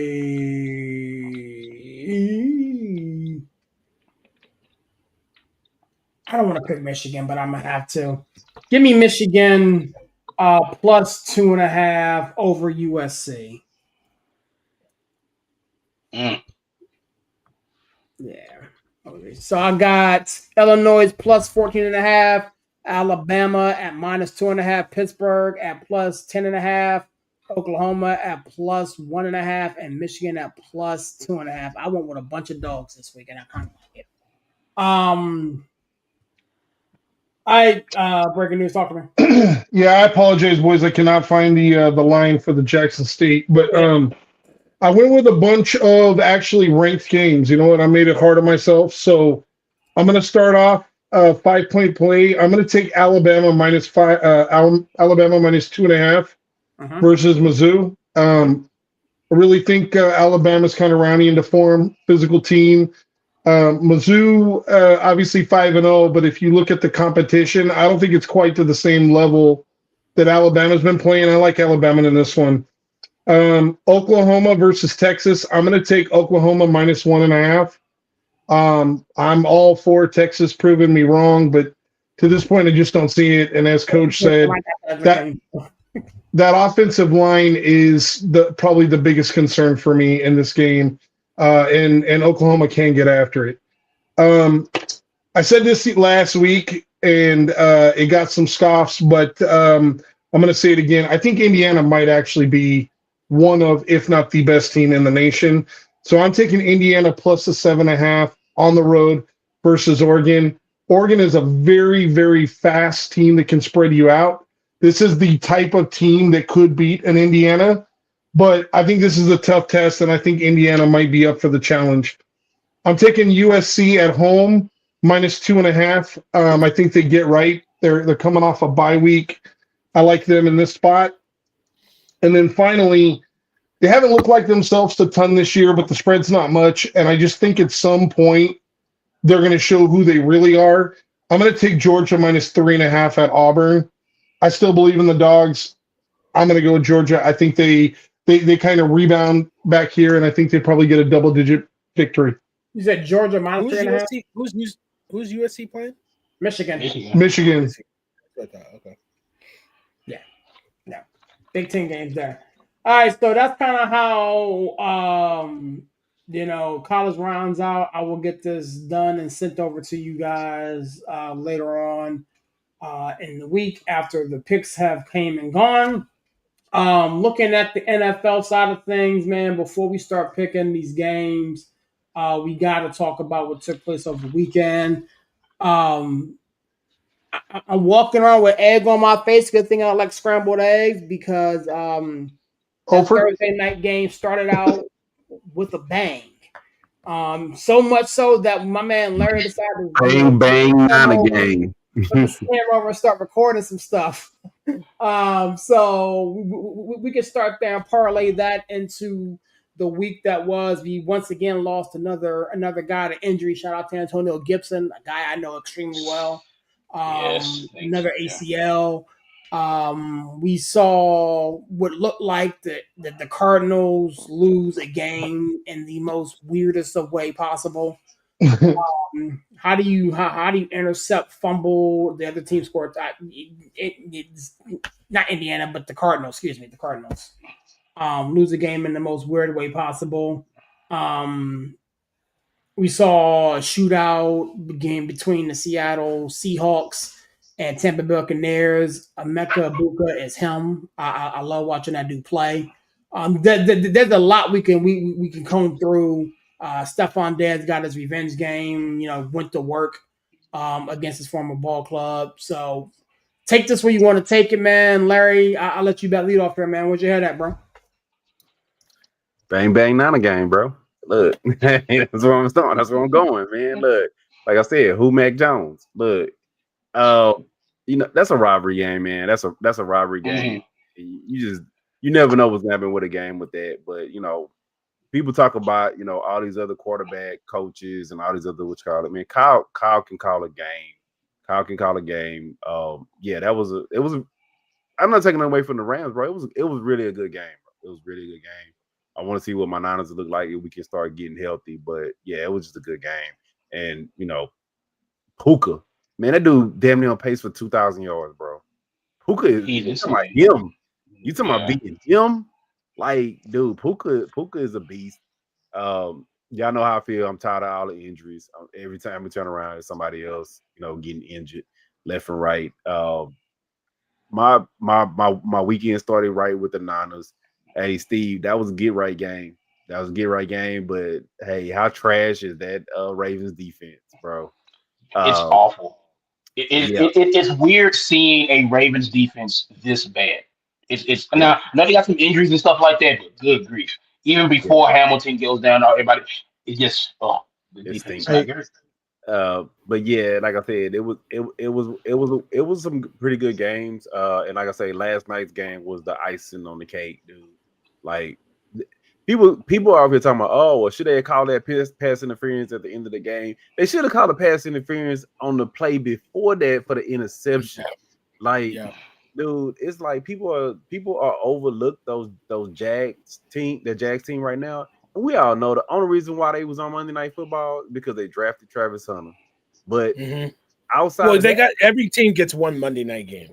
Yeah, I don't know about all that, but and quiet is kept. Like they like going down to Jacksonville. I'm just saying they like going down to Jacksonville.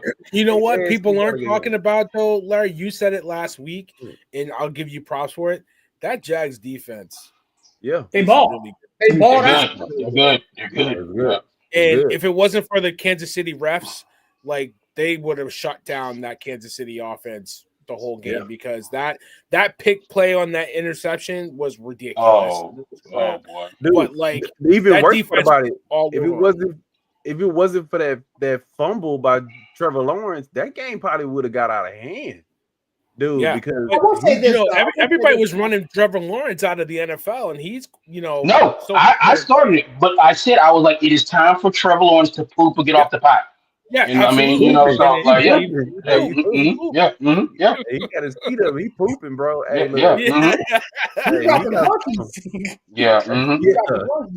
Hey, but they like I said, they balling, bro. They balling, and like I said, it was like I said, it was for me.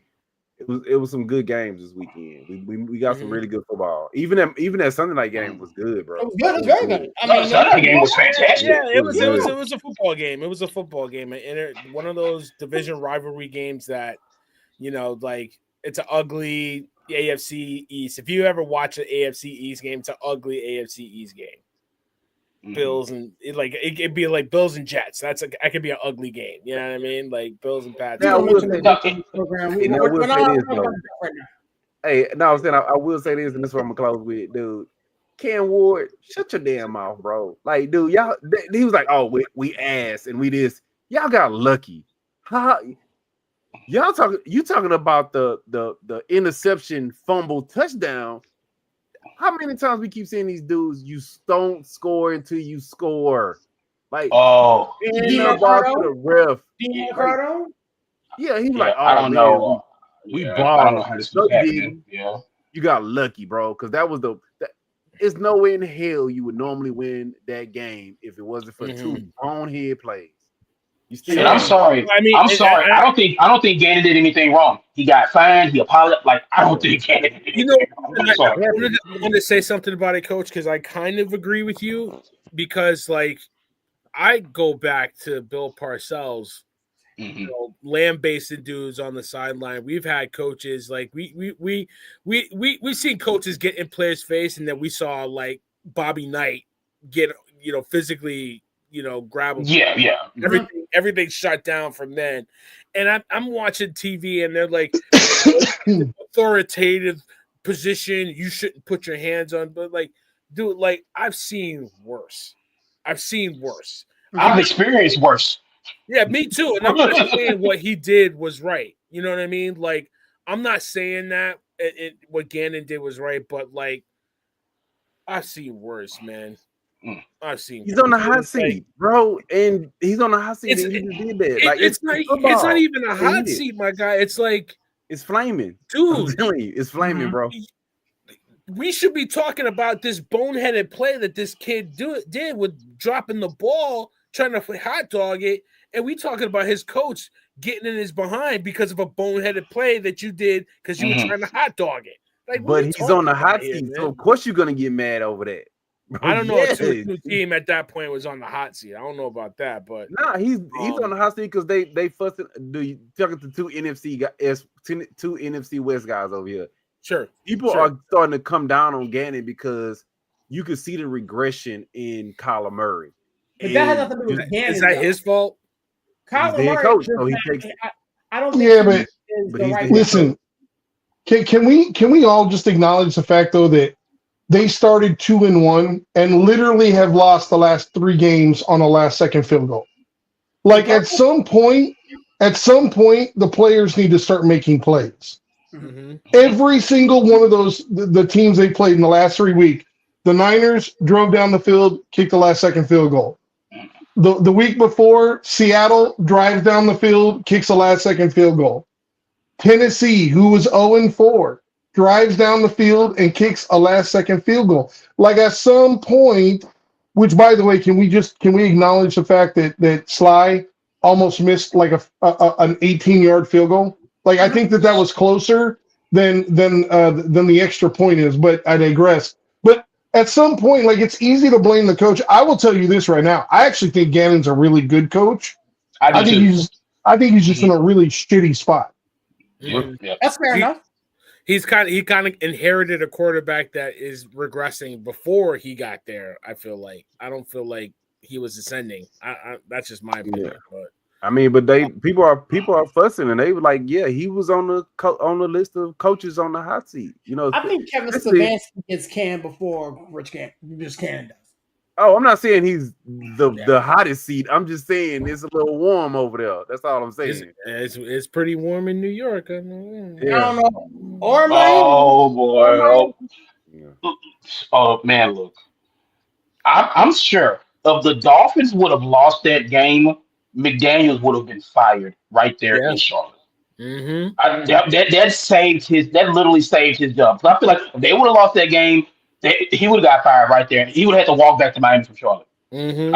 And I'm surprised Dable still has a job right now. Miami did lose that game. What are you talking about? Oh, Miami did lose, right? Yeah, they did lose. Yeah, they did lose. They did. That's right. They did lose. They did lose. Yeah, Rico Dowd this week. Rico Dowd. Yeah, and so did you, Larry. Yeah, somebody picked him up off the waiver, and Rico Dowd runs for 200 yards against the Dolphins on Sunday. He didn't pick him up off the waiver wire on Wednesday or Thursday. Sunday morning, this man woke up, was like, Rico Dowd, and boy, yeah. He was watching ESPN Fantasy Focus late, and I was driving to church. Is the Dolphins I got the alert in church. I think I got the alert in church that what the hell? Who knew Carolina was the best defense in the league? I mean, they only allowed 19 yards of rushing. So, but anywho, man, Joe Flacco is now in Cincinnati. I mean, let me ask the panel a question because I didn't get a chance to do it in the chat. So you got a quarterback that's not really mobile, and your offensive line don't block, got your star quarterback killed, and you trade for a quarterback that's even less mobile, older, and sit behind a line that can't block. How's this gonna work out? That's the Bengals, baby. That's Bengals. It's Bengals, baby. Listen. I'm gonna say this. While everybody is laughing, remember last year when Andy Dalton was going to come in for Bryce Young and everybody was laughing that Andy Dalton was coming in. They're like, "Oh my God, Andy Dalton's going to come in. This is going to be a train wreck." And all of a sudden, the Panthers started winning.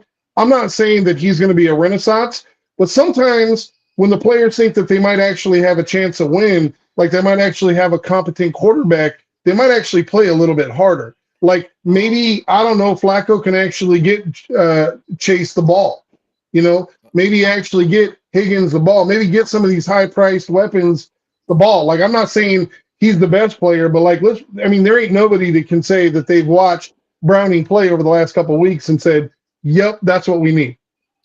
Yeah, so I don't see. Here's the thing: why wouldn't you call the Giants and go get? Didn't even make a call for Jameis Winston.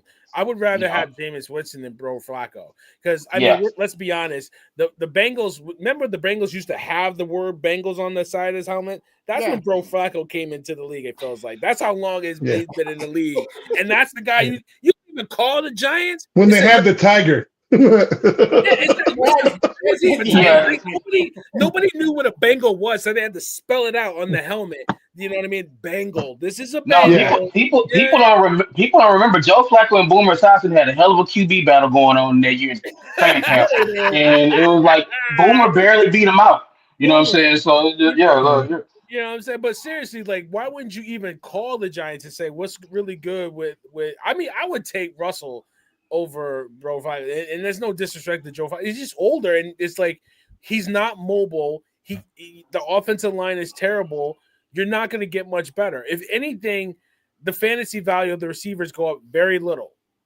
But it goes up enough because I was getting 8 points from Jamar Chase. Dude, real talk. Hey, Barry, I would have called and got Jameson. You get Jameson 2 good receivers. That's like 300 yards, 3 touchdowns, and 2 interceptions. Jameis Winston is having the time of his life in New York. He ain't going. He would be like, no, I want to stay here. That man is having a blast in New York. Okay, I'm calling the Patriots. Be like, yo, is Danny DeVito available? Like anybody but Joe Flacco. Like seriously, it was the real pull. But with that being said, he must be running up to Maine getting some crab legs up there.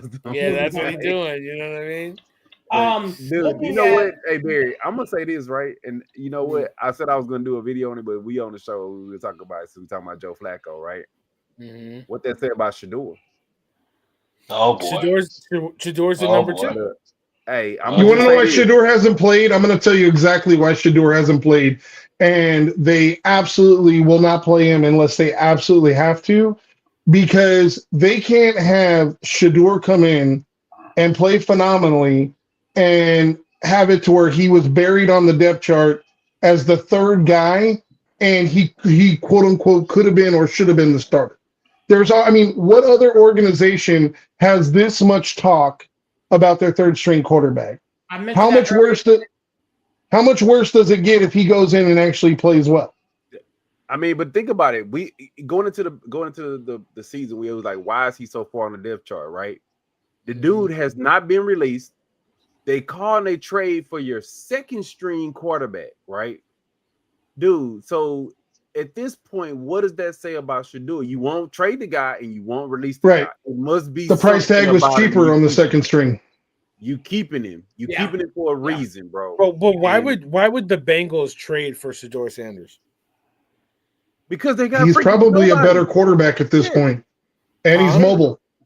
But he's not he's a young quarterback. It's like with Joe Flacco. Joe Flacco has no worries about going back to the bench when Joe Burrow comes back. Exactly. Part of Shador Sanders' thing is he thinks he should be the guy in Cleveland. Right. You know, I'm not saying he wants to be the guy wherever. So if I'm the Bengals, you're not going to. It's like we have a guy. He's just hurt, Shador. It's like but you guys, you are not the guy. You're still at best number 2. But you guys know as well as I do. Listen, we have Mac Jones under control for 2 years. He keeps playing the way he's currently playing, and he's going to play himself into a trade. Somebody is going to want him. The same thing would happen with Shador, right? The bottom line is the reason why he didn't go, and I don't think they'll move him, is like Larry said, they're not going to move him because they don't want egg on their face when he goes somewhere else and plays well. Why? But I'm asking you guys again, if I'm the Bengals, why do I want Shador Sanders to come in that has no NFL experience? Let's keep it a buck. He has no NFL experience. I need a quarterback to save my season. Why am I trading? That's not what I'm saying. What I'm saying is that's what I'm saying. That's what I'm saying, Larry. Why would I trade for him? They basically saying that this guy is expendable. Remember how people saying he was a 5th round pick? 5th round picks don't make the roster. He's a 5th round pick. He should be 4th on the depth chart. He's a 5th round pick. He's the emergency quarterback. If you call me and say which one of my quarterbacks am I willing to trade, it should be the 5th round pick who's the emergency quarterback. 40-year-old that you know you're not going to have. God, why would I want him if I'm the Bengals? Yeah. It's a reason why they have not released that guy and they refuse to trade him. What's the reason? Let's not tiptoe around it. What do you think the reason is that they won't trade him or release him? I think the reason why they haven't did it because they know that they got something special in it and they don't want to. They don't. No, they don't because if they thought they had something special, they would have played him over Dylan Gabriel. No, they won't. They won't do it, bro. Because like they don't want to look like they should have started him from day one. You can't start your 5th round guy over your 2nd round guy or your 3rd round guy. They don't want to look like. Otherwise, it makes you look bad. Yeah, it makes the Browns. You think the Browns are worried about looking bad? No, but I'm saying like they had to at least give Dylan Gabriel a shot before they move on. Yes, dude. And you know why I go even further? If CK was on here right now, he would back me up because look at Joe Milton. Joe Milton balled out. They had Drake May. You know what happened when the Cowboys called about Joe Milton? Oh, what do you want for him? Here you go. They gave him up. The Browns are not giving that guy away to nobody for a reason. The real question is, though, to Barry's point, is why Joe Flacco, right? Because if you look at the league and you see just throwing out some names like Wentz, who's played pretty well this year. You have Garoppolo. You have Mariota, who's played pretty well this year. Hell, even Kirk Cousins, but obviously the contract's an issue. But the point being is there's plenty of guys that you would quote unquote say are probably better players if you need them just to save this year. Like, why Flacco is the real question. But Mariota wouldn't get traded because Daniels just came back from an injury, so you don't know if he's going to be able to play. I'm just saying that there is a solid amount of good backup quarterbacks that have played meaningful games even this year. That they could have said, "Hey, I want them." I would take Tyrod Taylor in a heartbeat, but the Jets wouldn't trade him because Justin Fields is just coming off an injury. So a lot of these backups are not. Yeah. So here could be why Flacco. Because they saw him. They saw what he did with the Browns, and they were like, hey, well, maybe he can help us like he helped them last year, because the Browns would like Watson goes down and everybody goes down, and then Joe Flacco came and was like doing pretty well. And was like throwing it around. Now he's a year older, a year slower, a year everything else. So you need it. You don't need at this point. You need someone to. I don't know when Burrow's coming back, if he's coming back. For the time, it's caught up with Flacco. For the time, it's caught up with Flacco. Flacco is he's caught up. But I'll go even further. I'll double tap on. I wasn't finished what I was saying, Larry. You go right ahead. Oh, my bad, man. It's weird. It's weird when let's get ready to rumble. It feels weird when I'm on the other end of cutting other people off. My bad. Go ahead, Steve. So, I can't with y'all two. I can't. Yeah, no. Real quick, what I want to finish my point is Joe Flacco brings stability to an unstable situation, and I think, yeah. Because Browning, we saw we got, and then Joe Flacco, he's going to be able to come in there, and even if he doesn't know he knows throw the one, and throw the one again, and throw the one. Joe Flacco knows how to get. He knows how to get the ball out still. He doesn't need to be mobile. He knows as long as his arm still works. And that's the thing. It's like he's going to be able to still throw the ball and get the ball out there. And that's what you need, because with offensive line like that, you need a guy who can kind of get the ball out there quickly. And I think that's why you go get a Joe Flacco, because he won't be scared. Browning was playing scared out there. He looked like a chicken with his head cut off. Flacco won't be scared. He might not be good, but he won't be scared. And I think the bigger issue, I don't think Joe Burrow is coming back. I don't think if it gets to the point where they're not close to contention, what would be the point? You don't see him. Yeah. I think that's the bigger issue. The bigger issue is I think we don't see Joe Burrow again this year. I think that's why they make this move. I don't know if they move him, and obviously it costs a lot more than Joe Flacco. And as you guys have mentioned, having Burrow and you're committed to him, like you probably, but like, what about a guy like Anthony Richardson, like on a like a league minimum type deal, like he's on a rookie contract, or Malik Willis, like we saw how he played when Love was out last year. Like, I just feel like there was so many good younger quarterbacks that at least have some upside. Like, to me, when I look at Flacco, like, I think he can throw the ball, right? Like, we all know his arm, even if he's a year older, like the man can throw the ball. Mm-hmm. But the problem is the limitations, like with the offense and what you can now do. Like, he'll be able to get the ball out and get it out on time, but like, you're probably not doing a lot of, play action boot, you're probably not doing speed options. Like, so you limit what your playbook could be, because obviously defenses know that he's not a very mobile guy. Now that isn't the end all be all, because Tom Brady wasn't very mobile and he had a hell of a career. But I'm just saying, I feel like if you look at the backup quarterback market right now, it's more saturated than I can think of at any time in the last 4 or 5 years. There's a lot of good backup quarterbacks. But to my point, it's like Flacco is a guy who you can literally just give him a couple of pages of the playbook and put him out there on Sunday and not worry about him, so to speak. Does that make any sense? What I'm saying? You know what I'm saying? understand what you're saying. That's why He's seen a lot of defenses. He knows a lot of coverages. He's not going to be. He's not going to be frazzled. He's not going to see anything. He's not going to be frazzled. Right. Yeah. You know what? I'm gonna tell y'all, and this is the more shocking thing to me. That's what I was gonna say. Breaking news. You know very well, like I know very well. Serious, you know very well, like I know very well. They could have picked up the phone, called New England. Joshua Dobbs. He would learn that playbook over the plane ride home, younger, knowing he not coming in to take over Joe Flacco, has an arm. And he's a gamer. He's a gamer. gamer. He play for the Browns before? Didn't he play? He did. For the He did Browns? play for the Browns. Yeah, and I'm quite sure, New England probably would have gave him up for a 5th round pick or something like that. Because that's a good name. Yeah, Drake, he's not coming out, and that's what I was saying. Like they could have got a more suitable backup quarterback than Joe Flacco. I just think that real talk, if you put in somebody like I'm gonna say a Dobbs, or you put in somebody like a Winston, you might get 3-4 wins. Where you fall in that draft if he get you them 3-4 wins? Yeah. I think with Burrow going down, it's like, we want y'all to win, but we don't want y'all to win. We're gonna reset a little bit. Well, no, they don't want to get embarrassed. The Bengals are going out there every week and getting embarrassed. Yeah. They're getting their teeth kicked in. They can't have that. They're losing their players. They're losing Chase. Yeah. They're losing T. Higgins.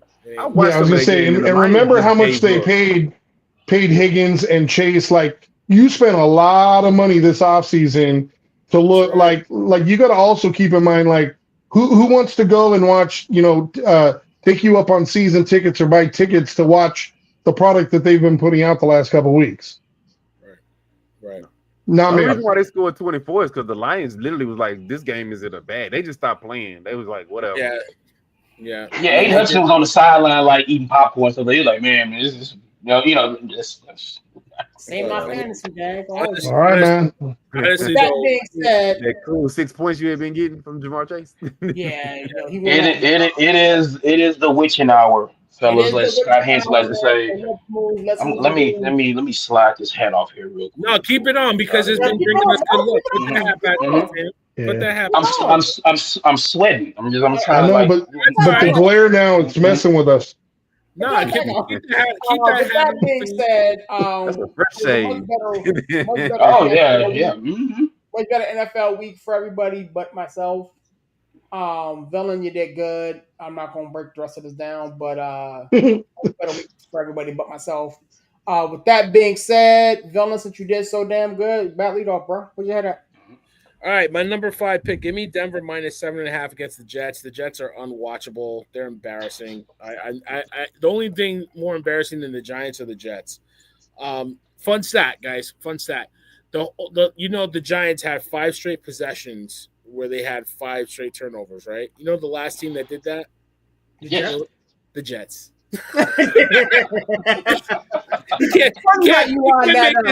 You can't make this up. My number 4 play, Steelers minus 5.5 against the Browns. I like the Steelers in this game. My number 3 pick, I don't know why they're the underdog, but give me the Lions plus 2.5 against the Chiefs. We don't believe you. You need more people. They need more referees to give the Chiefs the game. Yeah, I said. My 2-point play, give me the Pats minus 3.5 against the Saints. That would be a higher pick, but I'm just going to put it at my number 2. So give me the Pats minus 3.5 against the Saints. And then number 1, I'm going to gamble. Give me the Titans plus 4.5 against the Raiders. 2 bad teams, but I think the Titans can pull it out. Why are you laughing at me, Larry? Why are you laughing? Wow. All right. They stink. They just don't Raiders stink. Yeah, there's a stink and then there's a Raiders stink. So. Yeah. All right, Coach, talk to me, big dog. All right. For my 5-point play, I also have the Broncos minus 7.5 versus those New York Football Jets. They're bad. My number 4 play, I have the Rams -7.5 versus the Ravens, who are also bad. Um, Number 3 pick, I like the Bills -3.5 versus the Falcons. Um, my number 2 pick, Patriots -3.5 versus the Saints. The Saints played okay Sunday.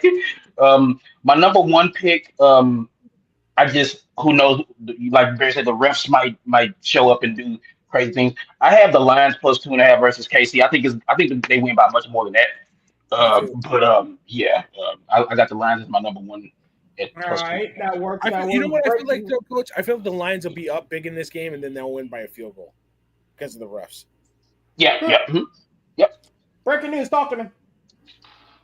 Yeah, so let's just start off the fact with I can't remember a season where 6 weeks in we didn't have any undefeated teams. So that's something to talk about right there. There's a lot of parity. Listen, I've been touting the guy's horn all year long. I'm gonna stick with my boy. 5-point play. I'm going with Danny Dimes in the Indianapolis Colts -6.5. I mean, that feels like easy money at this point because the Cardinals, even if they're up, we know they're going to fumble it away. Like they're allergic to winning at this point, I think. So I'm going to go Indy. Next, I'm on the same train as everyone else. I have Detroit +2.5. That I had to read that twice because I thought maybe it was a misprint. Kansas City does not have the offense to stick with Detroit. So unless Detroit has a plethora of turnovers, I just don't see it. Number 3, I have New England -3.5 at New Orleans. New Orleans won their Super Bowl last week. They won a game, so they're not going to go 0-16. So they're going to be excited this week. My 2-point play, I've got Philly -6.5 at the Giants. Listen, Dart is going to be a decent quarterback, but he's going to have a rough week this week. Philly coming off of a hard loss. I like Philly in this one -6.5. And finally, I'm going to take a dog. I'm going to take Seattle on the road +1.5 versus Jacksonville. I think Seattle's a lot better than a lot of people realize. Okay. All right. I like it. Larry. All right, man. It's different levels of stinking. I'm put like that, and that's what my picks are. I'm gonna take with my 5-point play. I'm taking the Chargers. The Chargers, they're a little banged up, but there's a different level of stink. The Dolphins stink to all hell. You got that liner now. 4.5. 4.5. Okay. So Chargers -4.5. Chargers -4.5 because the Dolphins absolutely stink, and Mike McDaniel, could be coaching his bag. Yeah, McDaniel's last stand. Yeah. I'm gonna double tap on breaking news with my 4-point play. I think that the Colts defense and the Cardinals fumbling away everything -6.5. They're gonna find a way to easily cover that. Sticking with the levels of stink, I want to take the Patriots. I think the Patriots, they played really good last week. I think that defense is way underrated than what people thought it was going to be. Vrabel got them playing hard, and outside of that, Antonio Gibson, man, they doing some things over there. And the Saints stink like all hell. They need more money laundering for that stadium. With my 4-point play, I think that now coming off that bye, they're gonna turn around. I'm taking the Bears +4.5. I think that they turn around. Commanders got too much dysfunction going on over there. It's just you don't know if McLaren's playing, you don't this guy's playing, not playing, all this stuff. Yeah, I'm taking the Bears +4.5. And Bear, you're not gonna like this, but I'm gonna double tap again with breaking news, bro. I think this is the end of the road for Dayball, bro. I want to take the Eagles for my 1-point play. I think the hot seat is starting to cook over there with Dayball, losing to your division rival at home, bro. I think the U-Haul truck will be rented. That Bears game is gonna be fun. I'm working that game, so look at me on Monday Night Football. It's gonna be fun. Corner and end zone is inside. My 5-point play. I think. Right, looking for you, Otis. Such face. Nah, man, I tell you that's the opposite of Jim Dangle. All right. I think Hey, what? Does anybody remember what happened last time the Bears and the Commanders played? Exactly. Exactly. Yeah. This is the revenge game. He's got a This is the point. revenge game. Give up.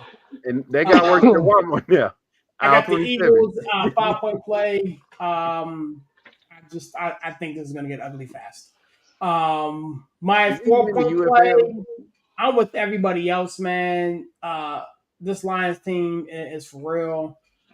So give me the Lions plus 2.5. My 3-point play, give me Denver.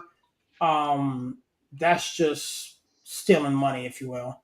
My 3-point play, because I couldn't put them anywhere else, give me the Pats at minus 3.5. And my 1-point play, give me the Rams at minus 7.5. There has to be some fight left in Baltimore. There has to be. You would think. You would You think. know, yeah. The resident AFC North guy, who knows? I mean, they made some trades today, so try to solidify some defensive spots, and here's to hoping. You know, again, as a Steelers fan, I hope they continue to suck, but damn. But that trade lets me know that Hamilton is more hurt than they leading us to believe. Exactly. With that being said, man, we have Steve, you saw that they signed CJ Gardner-Johnson too, right? They did. Mm-hmm. They did. Yeah. All right. Mm-hmm. Well, he's on their practice squad. He's going to be called up here in a little bit. With that being said, we are out of time, man. You guys know how we get out of here. Breaking news, give me a plug and a close. I'll be shut it down, big homie. Yeah, man. You know, it's always a pleasure, man, chopping up sports with you guys. Definitely appreciate it.